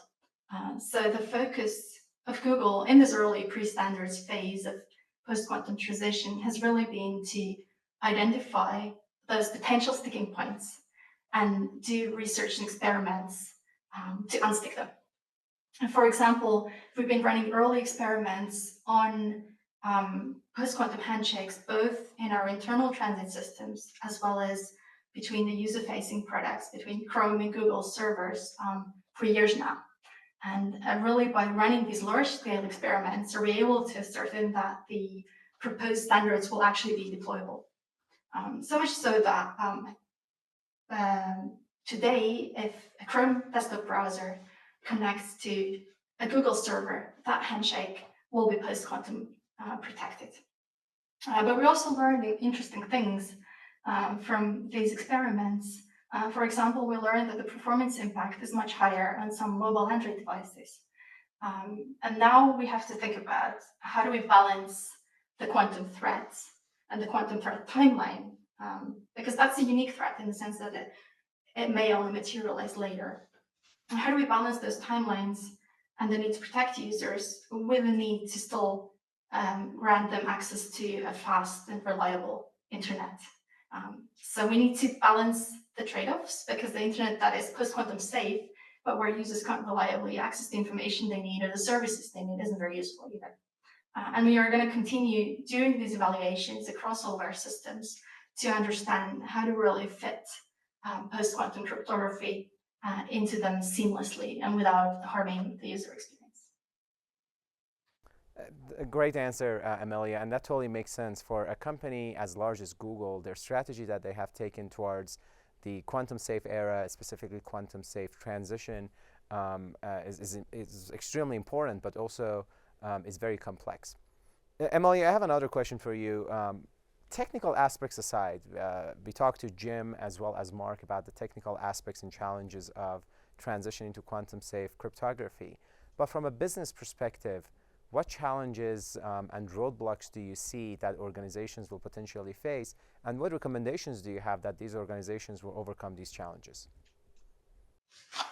Thank you. So PQC, like any other kind of large software transition, needs to have a lot of puzzle pieces fall together at the same time for the transition to become possible. We've just seen the release of the first post-quantum standards, but that's just the start. We're also going to need implementations and high-quality vetted implementations of those standards. And a business is going to need to understand where they are going to be getting the software and hardware implementations that they need in their supply chain to be able to transition to post-quantum crypto. And at the same time, the quantum threat is really unique and interesting in one aspect, namely that, to our knowledge, a quantum computer does not yet exist. But when it does come into existence, it's going to have backwards reaching implications on the security of our systems due to the store now, decrypt later attacks. And so all of that together, I think, makes it pretty difficult for a business to decide when to start the transition and how fast to go, and how to make sure you're going to be ready by the quantum milestones and the arrival of the quantum computer when that timeline itself is not firm and fixed. Now, an individual business, when it adopts a waiting position, risks running too late with our transition. Collectively, if we adopt a waiting transition and wait for someone else to go first and do these experiments for us, I think we risk not having great industry-wide transition plans, not having deployable standards and protocols that will actually be ready and tested in the real world by the time we really need them. So I think what really is the key here to unlocking this chicken and egg puzzle that an organization faces is to work on the transition plan and to systematically inventory your systems and the sticking points in those systems to understand what the plan might look like, starting from the end state of post-quantum resistance and working backwards to today and thinking about your supply chain timelines, the constraints that you might be facing in the transitioning. And by working through it systematically like this, I think businesses can become more resilient to the quantum threat without having to needlessly panic. Amelia, Jim, Mark, thanks for joining this session, The Case for Now. I enjoyed this session, and I hope that the audience have also enjoyed your answers, your perspective, both technical as well as the business views. Appreciate you guys again. Looking forward to the next Quantum Readiness Day. Hello, good morning, good afternoon, good evening, wherever you are in the world joining us as we wrap up today, talking about preparing for a post-quantum future with some expert insights and some practical advice about how to do that. I'm Brian Trupeck. I'm the Senior Vice President of Product from DigiCert, and I'm going to be leading a panel this morning with some gentlemen up over here. Joined this morning is going to be Colin Soter from Global Quantum Cyber Readiness at Deloitte, Andy Regenscheid from NIST Computer Security Division, Cryptographic Technology Group Chief, and Tom Patterson, Managing Director of Emerging Technologies Security at Accenture, as well as Arfan Sabar, IBM Cybersecurity Services Encryption and Quantum Safe Services Leader from EMEA. We're going to have a great conversation, and I'm excited for you to join us.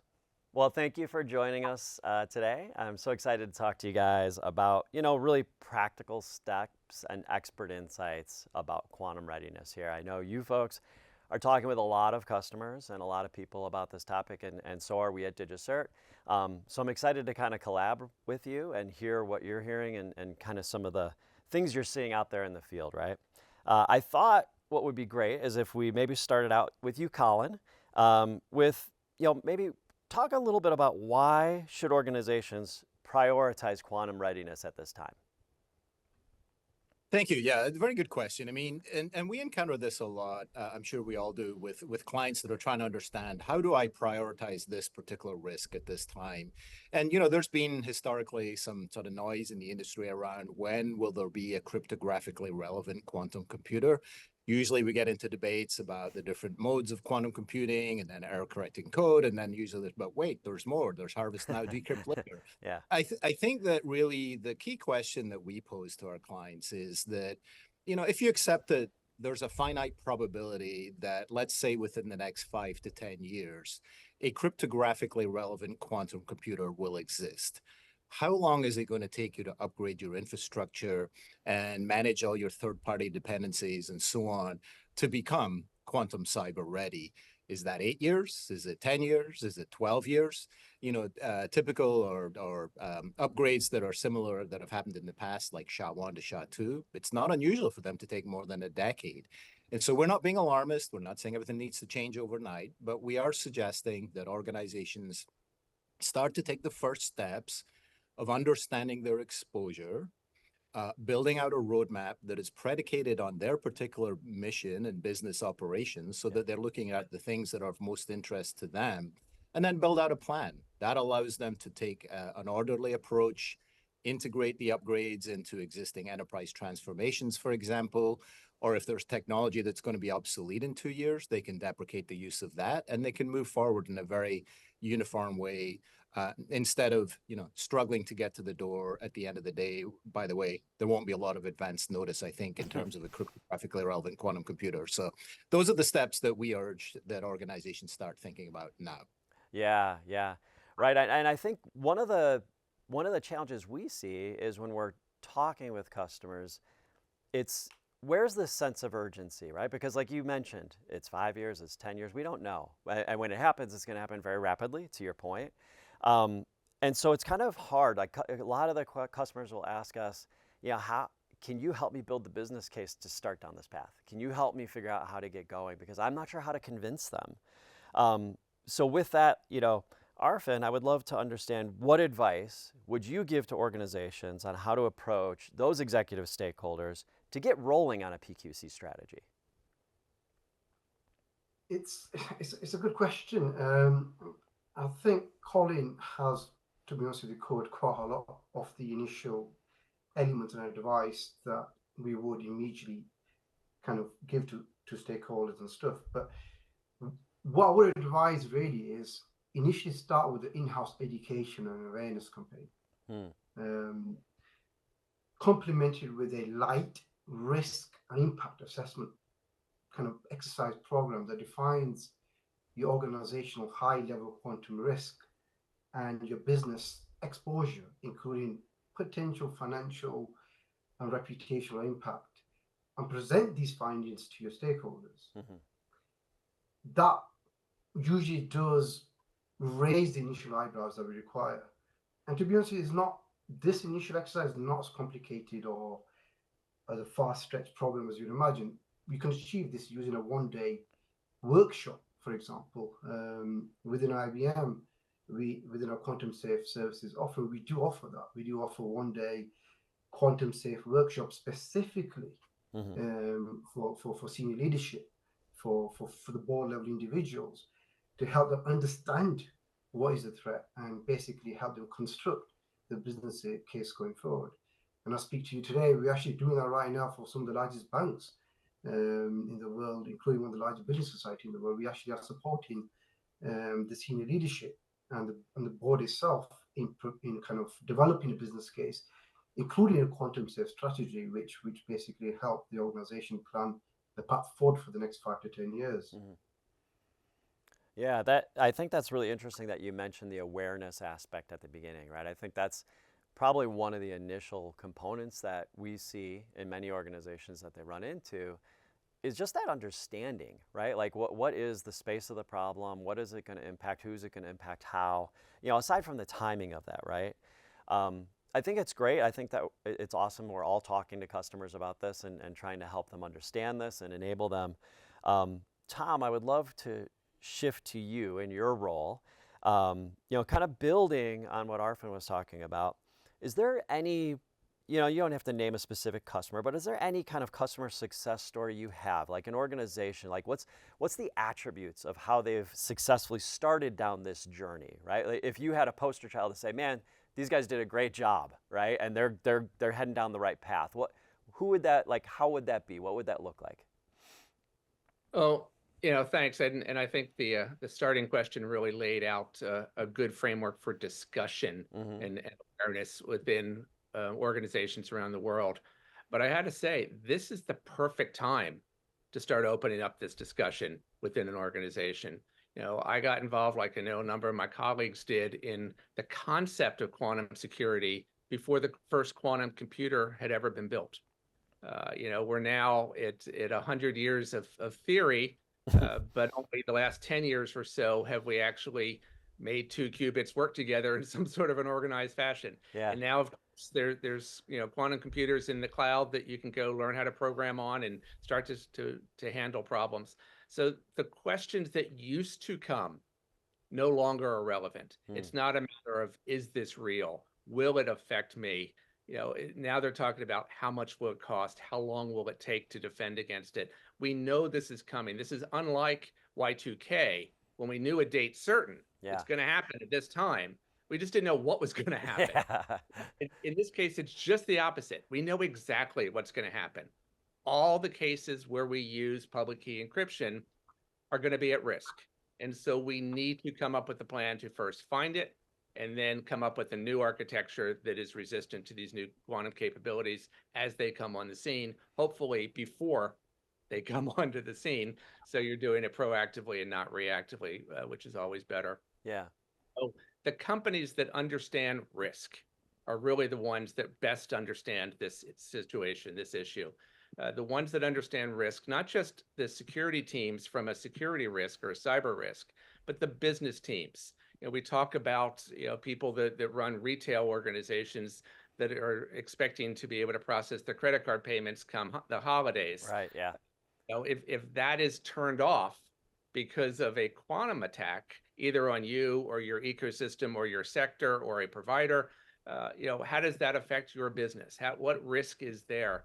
So talking about it in terms of business risk as well as cyber risk, those are the ones that get it quickly. And again, I want to just emphasize, now is the time. You don't have to take this on anybody's word anymore. Quantum computers exist. We see the progression, the rapid development, both on the number of qubits, but also the fidelity and the usefulness of quantum computers as they're going, the hybrid attacks that are coming, teaming with massive GPU farms that used to make Bitcoin and now are cracking codes. These are the kinds of things that are able to be quantified and understood. So we found that clients and companies around the world, the better ones tend to understand their risk. They look at it with their eyes wide open. Yeah. They don't bury their head in the sand and say, well, maybe this doesn't apply to me. Maybe this is just science fiction. Maybe this is, my next generation's problem. No, they're looking at this as a real risk. They understand, some of the examples of, going from DES to AES took more than a decade. The SHA-1 to SHA-2, we're going now through TLS and all the problem that is for that upgrade. They know that encryption is critical, and they know it takes a while. So, and there's no penalty to starting now. Yeah. Actually, a lot of business benefits, which hopefully we'll better talk about, where you actually save time and money by starting earlier rather than waiting to the last second. Yeah.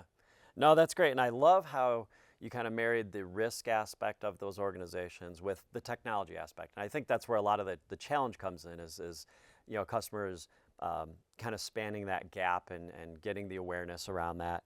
And I think, when you look at this, you were talking about, payment terminals or credit cards not working or, some sort of, tangible like attack, right?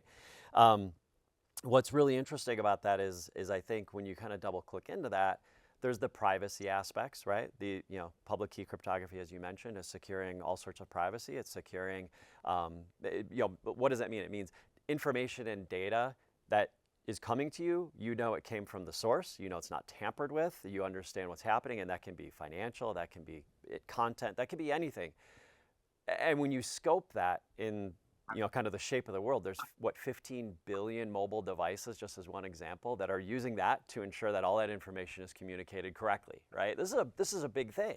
Big problem. Yeah, and so I think when you scope it that way, Andy, I saw you nodding your head about the AES and DES and all these kinds of things. Kind of building on that, what are some of the biggest challenges that you see in implementing PQC technologies, and how those could be overcome by these organizations?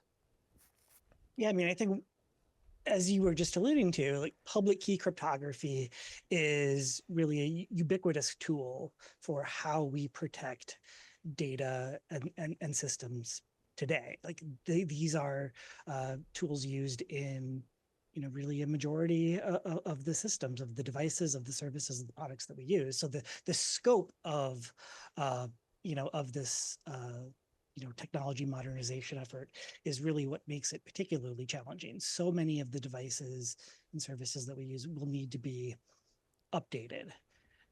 And that's really where this need to plan ahead, comes in. That the earlier you can start on this, the more you can build this into your, enterprise architecture updates, the more you can build it into your acquisition processes, so that you're not doing, multiple transitions, over the next decade. Mm-hmm. Yeah, and I think that's the thing, right? There's kind of this crypto agility theme we talk about, we hear about, and how do you kind of address that through, certainly something like post-quantum cryptography, right? But then there's other algorithm changes. There's other things that happen out there, other attacks on, specific protocols and implementations that all kind of coalesce in being able to move, cryptography around in a very agile way. Right, agile and secure. Right? This is, this is an opportunity to modernize a lot of the cryptographic protocols that we use today, and take advantage of the advances in cryptography over the last, really 20 years. Yeah, yeah, and I think kind of building on that technology leg there, one of the questions we get from customers, and I'd almost like to just reflect it right back and point this at you, Colin, if you will. There's, when you think about all those protocols that Andy was just talking about, you think about all the technology and the kind of surface area. There's also questions that come to us about hardware, right? And how is this going to impact things that are maybe doing acceleration of these technologies, that even down to HSMs that are protecting keys on that end of things. Can you talk a little bit about that aspect that I think is often overlooked by customers? Yeah, certainly. I think that one of the more recent, and Tom alluded to this as well, I want to build on, some of the more recent changes that I think we're seeing in our clients, and just in general, the discussion around this is there is more of a movement now to, from the technology, starting at the algorithms, technology stack, infrastructure, right up to business implications. And I think that's extremely important at this degree of maturity of the discipline, is getting awareness at the CEO and the board level through what is the business impact to me. So we're seeing a lot more, for example, interest now in integrity of transactions, right? Rather than in the early days, 2-3 years ago, it was all about confidentiality of data. Yeah. To that end, I think hardware security modules and the like, we're certainly seeing, we've been doing a bunch of workshops. It's, obviously the good thing about this is we're all in this together, right? We're all, IBM, Accenture, Deloitte, we're all driving forward to have such workshops with our clients, and they're great lessons learned that come out of that. I've been throwing out some numbers to most of the workshops that I've been doing where, around 60% of the upgrades will be through the hyperscalers, right? And that will occur. We don't need to worry about that. That'll get taken care of. Around another 30 to 35% will be on the backs of security providers, HSMs, and so on, to answer your question there, hardware and software implementations. It's the last 10 to 15% or so that'll be somewhat problematic, because that's the homegrown use of cryptography through libraries and so on, that I think is going to be the gnarly problems that they'll have to run down. And so it'll disproportionately take a lot more time. But I think thinking about it in those three different ways is something that we're starting to find very insightful in terms of, again, mapping out what the upgrades can be, what the pathway is going to look like towards that. But we certainly don't want to lose sight of any of those three pillars, because, one of the points around security is, of course, the ability to have interoperability, right? And ultimately, that's what it's all about, right? There's no point in building an oasis of a highly secure enclave if you can't communicate with other parties, or more importantly, you don't understand the veracity of that party. And that's one of the things, again, moving into more awareness around integrity of transactions.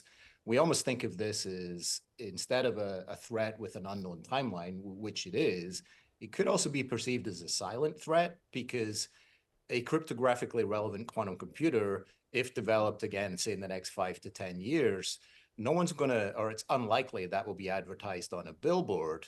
Instead, it would be leveraged to provide what I would almost call perfect masquerade attacks, where someone is able to portray themselves as someone else through cryptographic strength, right? That is here to, has been considered the most secure.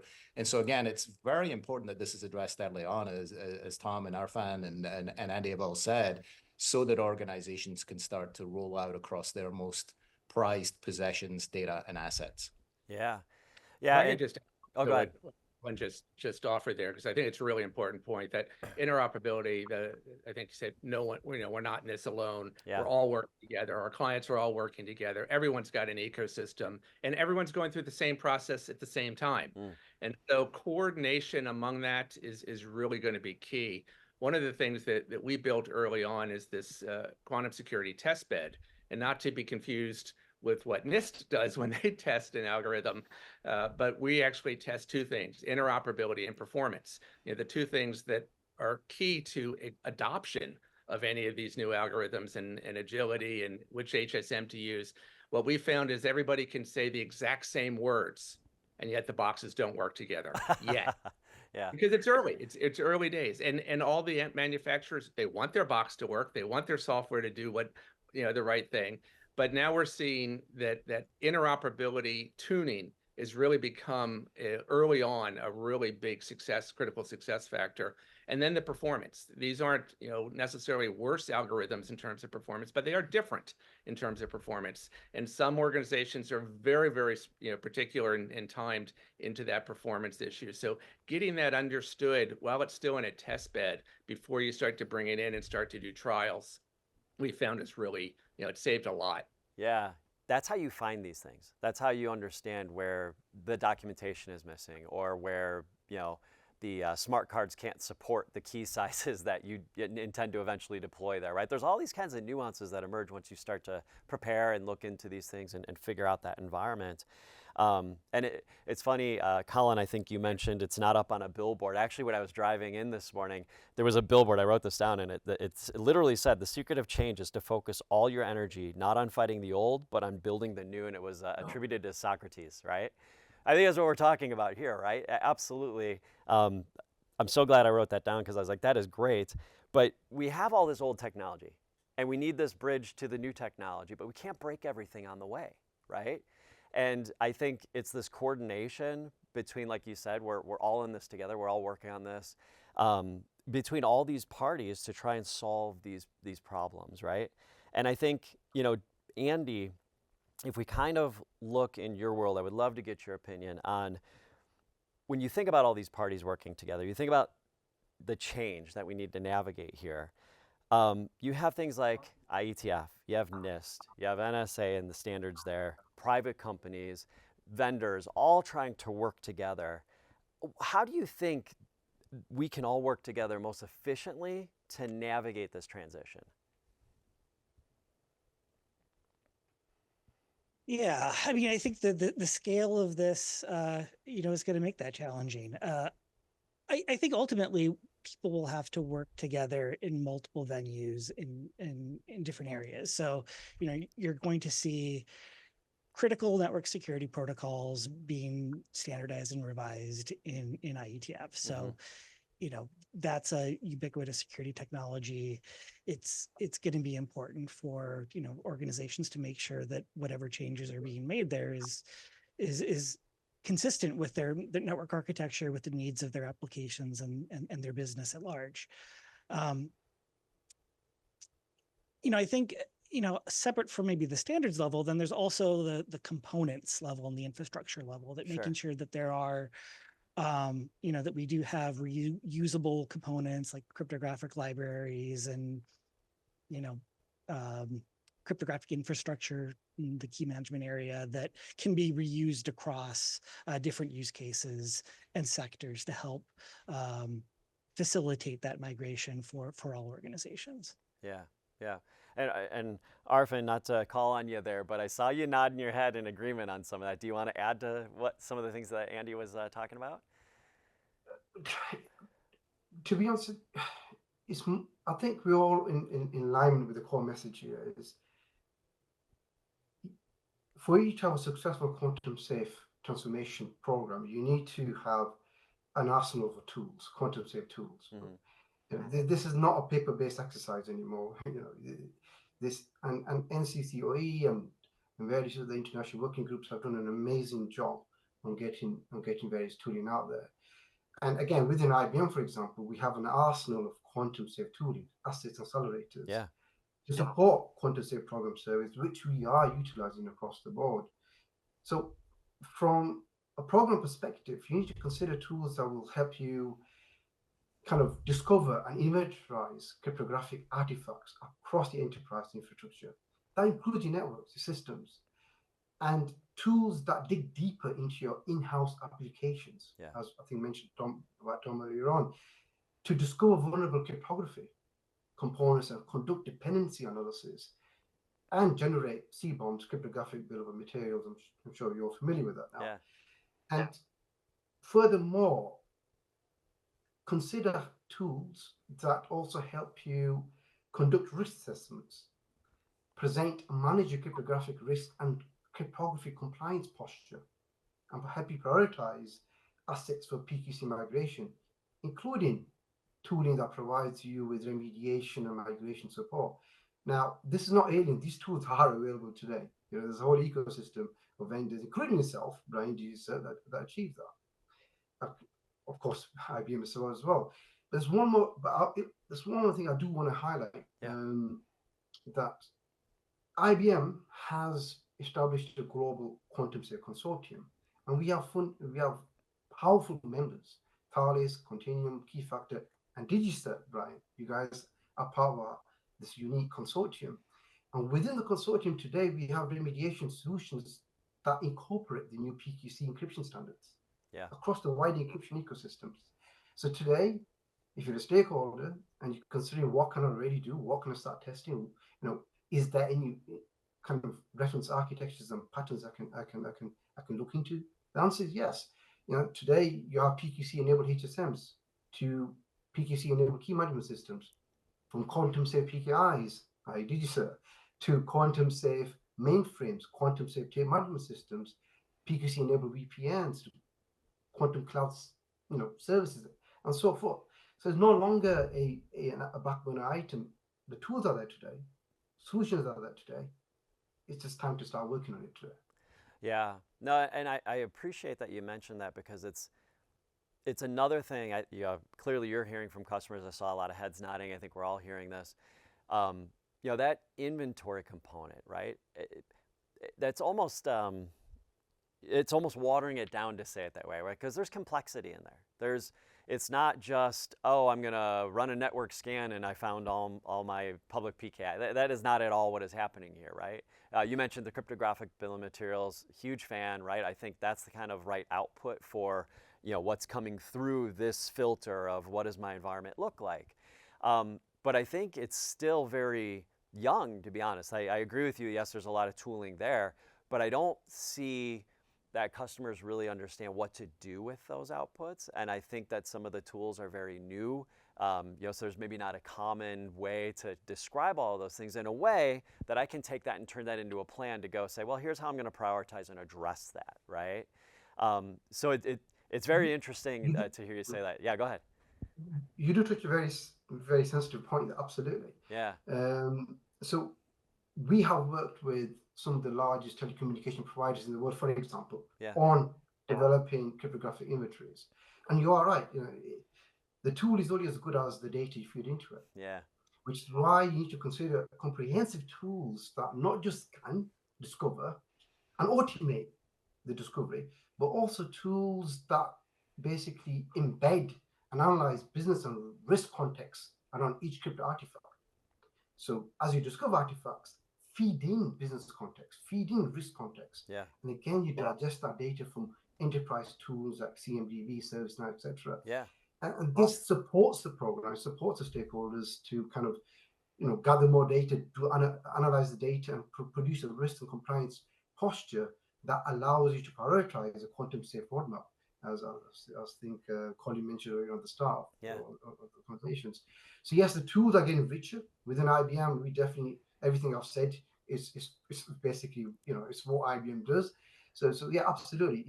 Just having an inventory on its own it's going to be difficult for you to kind of make sense of without having the business context, the risk context fed into it to make it richer for you to guide you in your transition journey ahead, which is, let's be honest, it's a very complex and complicated and lengthy transition journey ahead. I think that's a really good point. I think those inventories give you an idea of what's going to need to be migrated, but it's not going to necessarily tell you what impact that's going to have on your organization and what you're going to have to do in order to handle that migration. And that's going to vary depending on whether it's some tool that whether it's some system that you're responsible for developing and updating, or whether it's some, commercial product that you've acquired.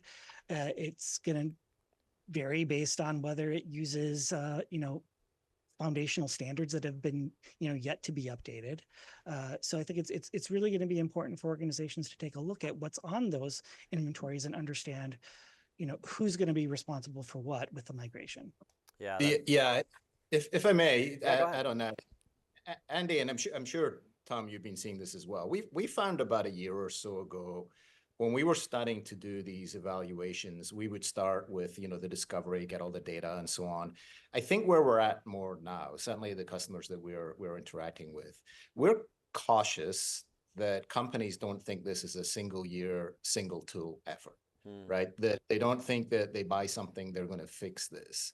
This is, and I would maybe just flip a little bit, Arfan, in terms of, from our perspective, we actually think it's very important to look at some of the policy, the governance, and some of the intended outlook for the organization, where it's really going to impact their business operations before they even start doing discovery. Because we found in a few cases, organizations will put money into a tool, they'll get all the data, and then they look at it, and their leadership is expecting results. Like, so what are we doing now?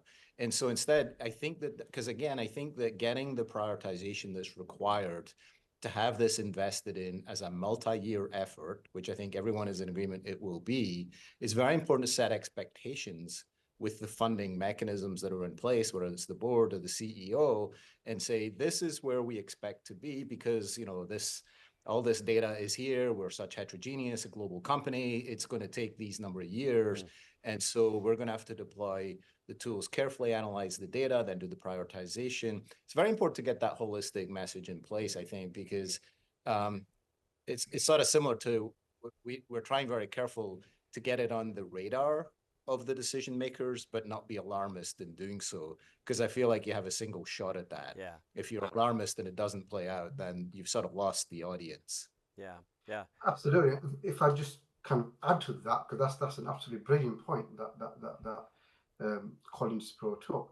So within the IBM quantum safe transformation methodology that we execute on a daily basis, we have multiple stages. So for example, stage one of our methodology is prepare your program to deliver quantum threat awareness, education, and understanding across the organization, which includes, to Tom's point, the business stakeholder, the board level, get them to understand what the impact is. And within the actual stage one itself, we basically focus on risk and impact assessments of the quantum threat against your cryptographically relevant business assets. So that's a high level. That's like your crown jewels, right? The kind of services that cause a lot of noise if they go down to your stakeholders. And so we look at these assets. We kind of analyze the PKC, the public key cryptography, or cryptography in general. And this normally is the starting point also for your cryptography inventory. And then we identify vulnerabilities within these assessments and any urgent actions that need to be executed. And as a result, we provide an advisory report, a business level, stakeholder level, communication level support for stakeholders that has one key goal. It helps them understand the organizational quantum risk posture. And as a result from that then supports for stage 2, stage 3, which is where basically prepare your migration and execute migration. But it prepares stage 2 and stage 3 because it helps the stakeholders understand what the business case is, helps them kind of initiate a quantum strategy, which will then basically, supervise the funding over the many years, as already discussed. Oh, that's great. Tom, did you want to add to that? Because it looked like you were trying to get in on I that one. did. I know there's a lot to cover, and these have been great points. I just want to both emphasize that I agree with those points, but bring up two other aspects of it. Yeah. One, I just wrote an article called "This is a Good News Time in Cybersecurity," based on where we are with quantum right now.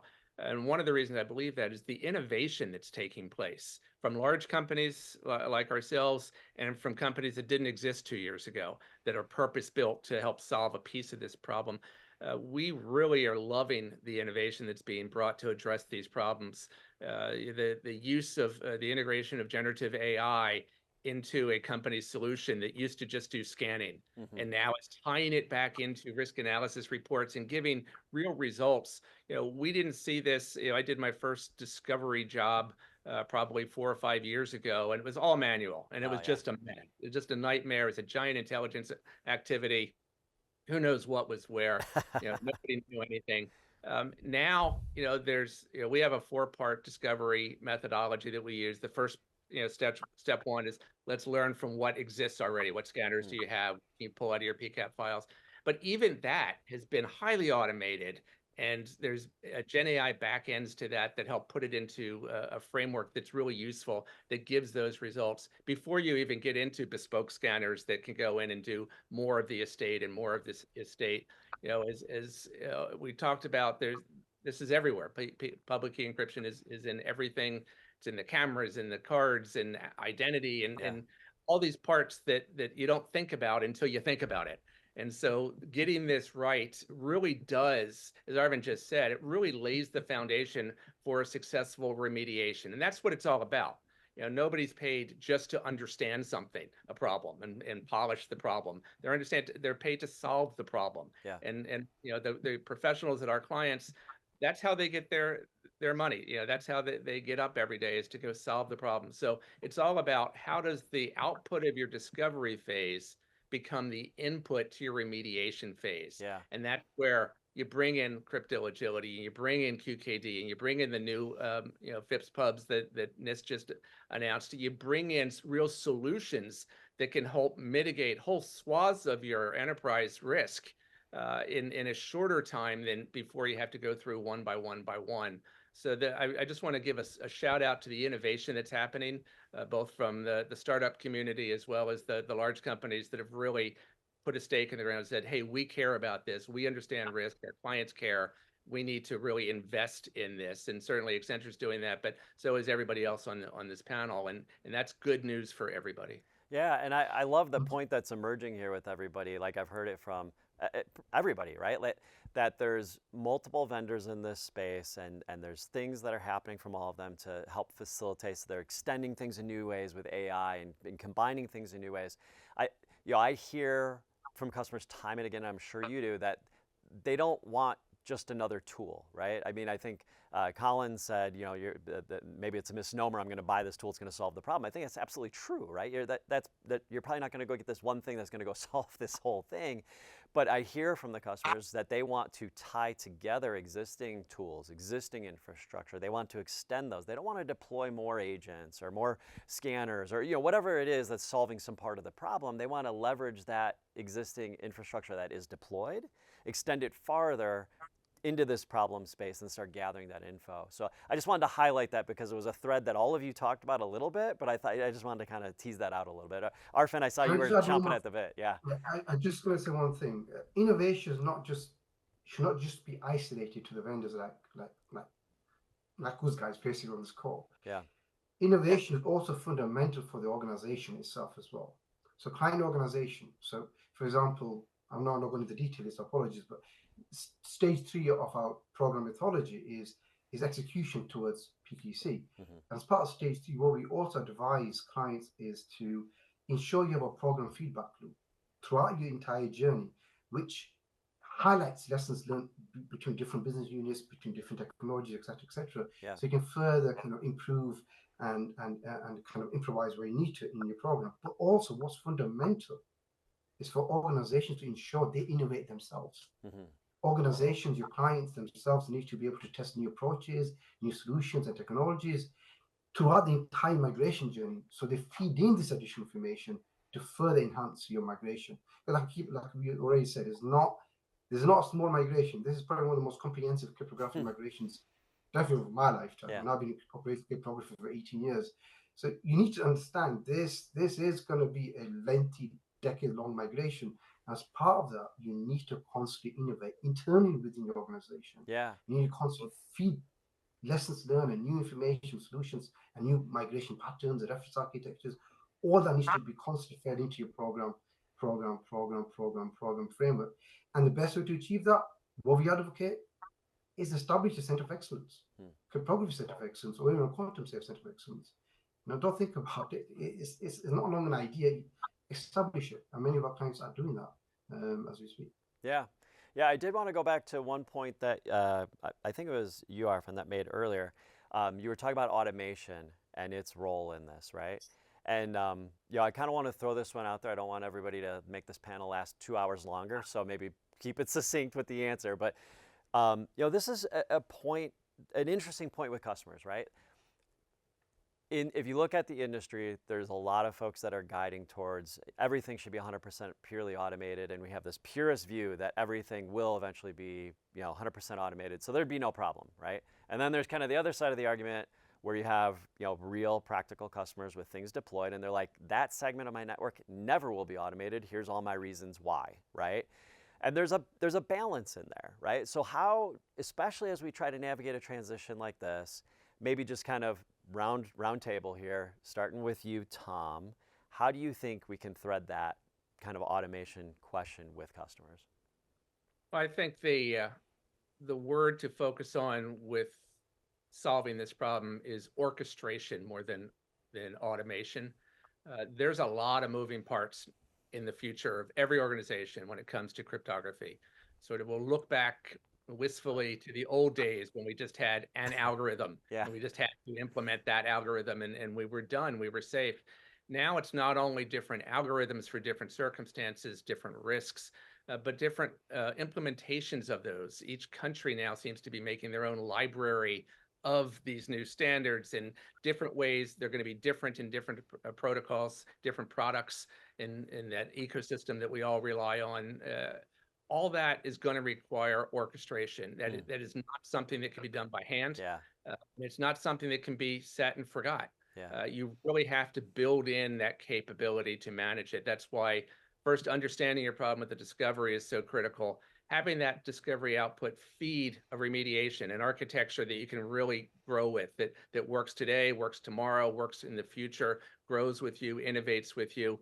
Those are really the keys to success in this organization, in any organization that's looking to adopt this now. And it's absolutely there. Again, good news. It's a great time to be involved in this. It's lots of tools available to you. Finally, NIST has the standards that they've been working on for so long that unlock, become the starting bell for many organizations to say, okay, now we have the go-to answer. Know what we can use. We just have to figure out how to do it, how to implement it. That's the real key, and it's going to take a while, but it's not magic. There's no new magic. It's not, you don't actually have to understand quantum mechanics in order to defend against quantum mechanics. That's a really good news story. For sure. And we're excited about where the industry is today. Yeah, Colin, did you want to maybe talk about that automation orchestration lane for a second?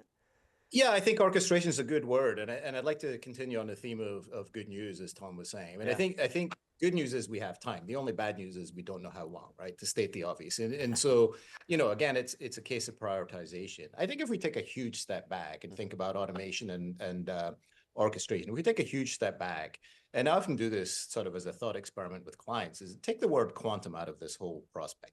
There's a threat that has a certain probability of occurring in the next 5 to 10 years. It's going to require you to change all your cryptography for asymmetric encryption to these new algorithms, right? And there will be so much goodness that will come out of that because you're forced then to look back at your governance, your policy, the alignment of policy to actual practices and so on. There's things because cryptography has been adopted and incorporated into homegrown applications and comes in through all sorts of other supply chain mechanisms. It's so endemic in an organization that the lens by which quantum will shine on this, I sort of joke, it's never a bad time to look in the attic, right? and you'll find things, expired certificates and so on, not through ill will or maliciously. They're just, things happen. I think if we look back 10 years from now, hopefully shorter, but say 10 years from now, and we think that was a relatively successful upgrade path, I hope that it's established much better governance around cryptographic resilience. So including not only the upgrades, but also the key management, certificate management, policies, and so on. Much better cryptographic resilience, but also I think a much better understanding of data and the importance and the cost of data to organizations, such that they understand now that if you're encrypting something, you should think about why you're encrypting it, what is it's making that data so valuable, and is it extraneous? Yeah. Are you taking on a burden for collecting data that you didn't really need to do? Yeah. I think those are two sort of cyber hygiene type topics that will come out of this, Yeah. which I think. That's great. All right. Well, I know we got about a minute left here. So Andy, I wanted to get one more question in that I'd kind of prepared. So, you know, I think everyone maybe mistakenly thinks, hey, August 13 happened. This job is done. You guys are off on holiday. Woo! Hey, we're off and going. But that's probably not true, right? So beyond the final rounds of selection, like what's next? Where is it going? How are you guys looking at this? And what can we all expect from the efforts you're working on? Well, we still have additional algorithm standardization activities going on. You know, we think that the initial 3 FIPS will be, you know, covers really some of the most important use cases for cryptography. But, you know, some of you may be aware that there's, you know, an on-ramp for different signature algorithms to address maybe some niche use cases, as well as, you know, efforts to identify other key establishment schemes for some diversity in the area. But really, I think we're going to be shifting now to a much greater focus on kind of implementation, beginning with, you know, how do these algorithms get used in the protocols that we rely on on a daily basis. So that's what's really going to be important for facilitating this next step in the migration. Okay, well, that's great. I know we're just about at time here, so I wanted to thank all of you. I think this conversation really, as we're diving through it, we've talked a lot about generating awareness, right? And I think that's one of the core points that we're all focused on. You know, I have one more quote. I'm a big quote guy, but I think we're working on perspectives, right? We're working on customers' perspectives, industry perspectives, and I think the quote is, perspective is the one thing you can change without changing anything at all. And if we can actually get people to realize what's happening and start working towards that change, it'll have the impact that we want, which is just keeping everything secure and private. So thank you so much for joining us today. I really appreciate the conversation and time. I wish we could talk for another hour. And I really appreciate you gentlemen for joining me today. Thanks very much. Thank you. And now, the moments that many of you have been waiting for, or at least I have. The first annual Quantum Readiness Award. This is where we are honoring enterprises for leading the charge in the era of quantum threats. This is where these companies have been coming up with proper strategies to secure their data, infrastructure, and potentially their end users towards the threat of quantum computers. But before beginning to unveil the winners, I would like to thank our esteemed panel of judges. Let's begin with Dr. Hugh Thompson, Chairman of RSA Conference, Bill Newhouse, Cybersecurity Engineer and Project Lead from NEST, Dr. Ali El-Kafrani, CEO from PQ Shield, Alan Schimmel, CEO, TechStrong Group, Blair Canavan, Director Alliances, PQC Portfolio from Thales, and finally, Tim Hollebeek, Industry Technology Strategist from DigiCert. And now for the winners. Hey everyone, I'm Alan Schimmel, CEO of TechStrong Group, and I was honored to be one of the judges for the inaugural Quantum Readiness Awards. I was so excited to see that someone's actually recognizing quantum readiness and we're out ahead of this. I also want to call out that in addition to the winner, because there could be only one, we had a great field of nominees for these awards. As a judge, it was so difficult to grade them and pick a winner because so many people doing great things. On behalf of the judges, on behalf of DigiCert, we are thrilled to announce that this year's winner is Cloudflare of the Quantum Readiness Award.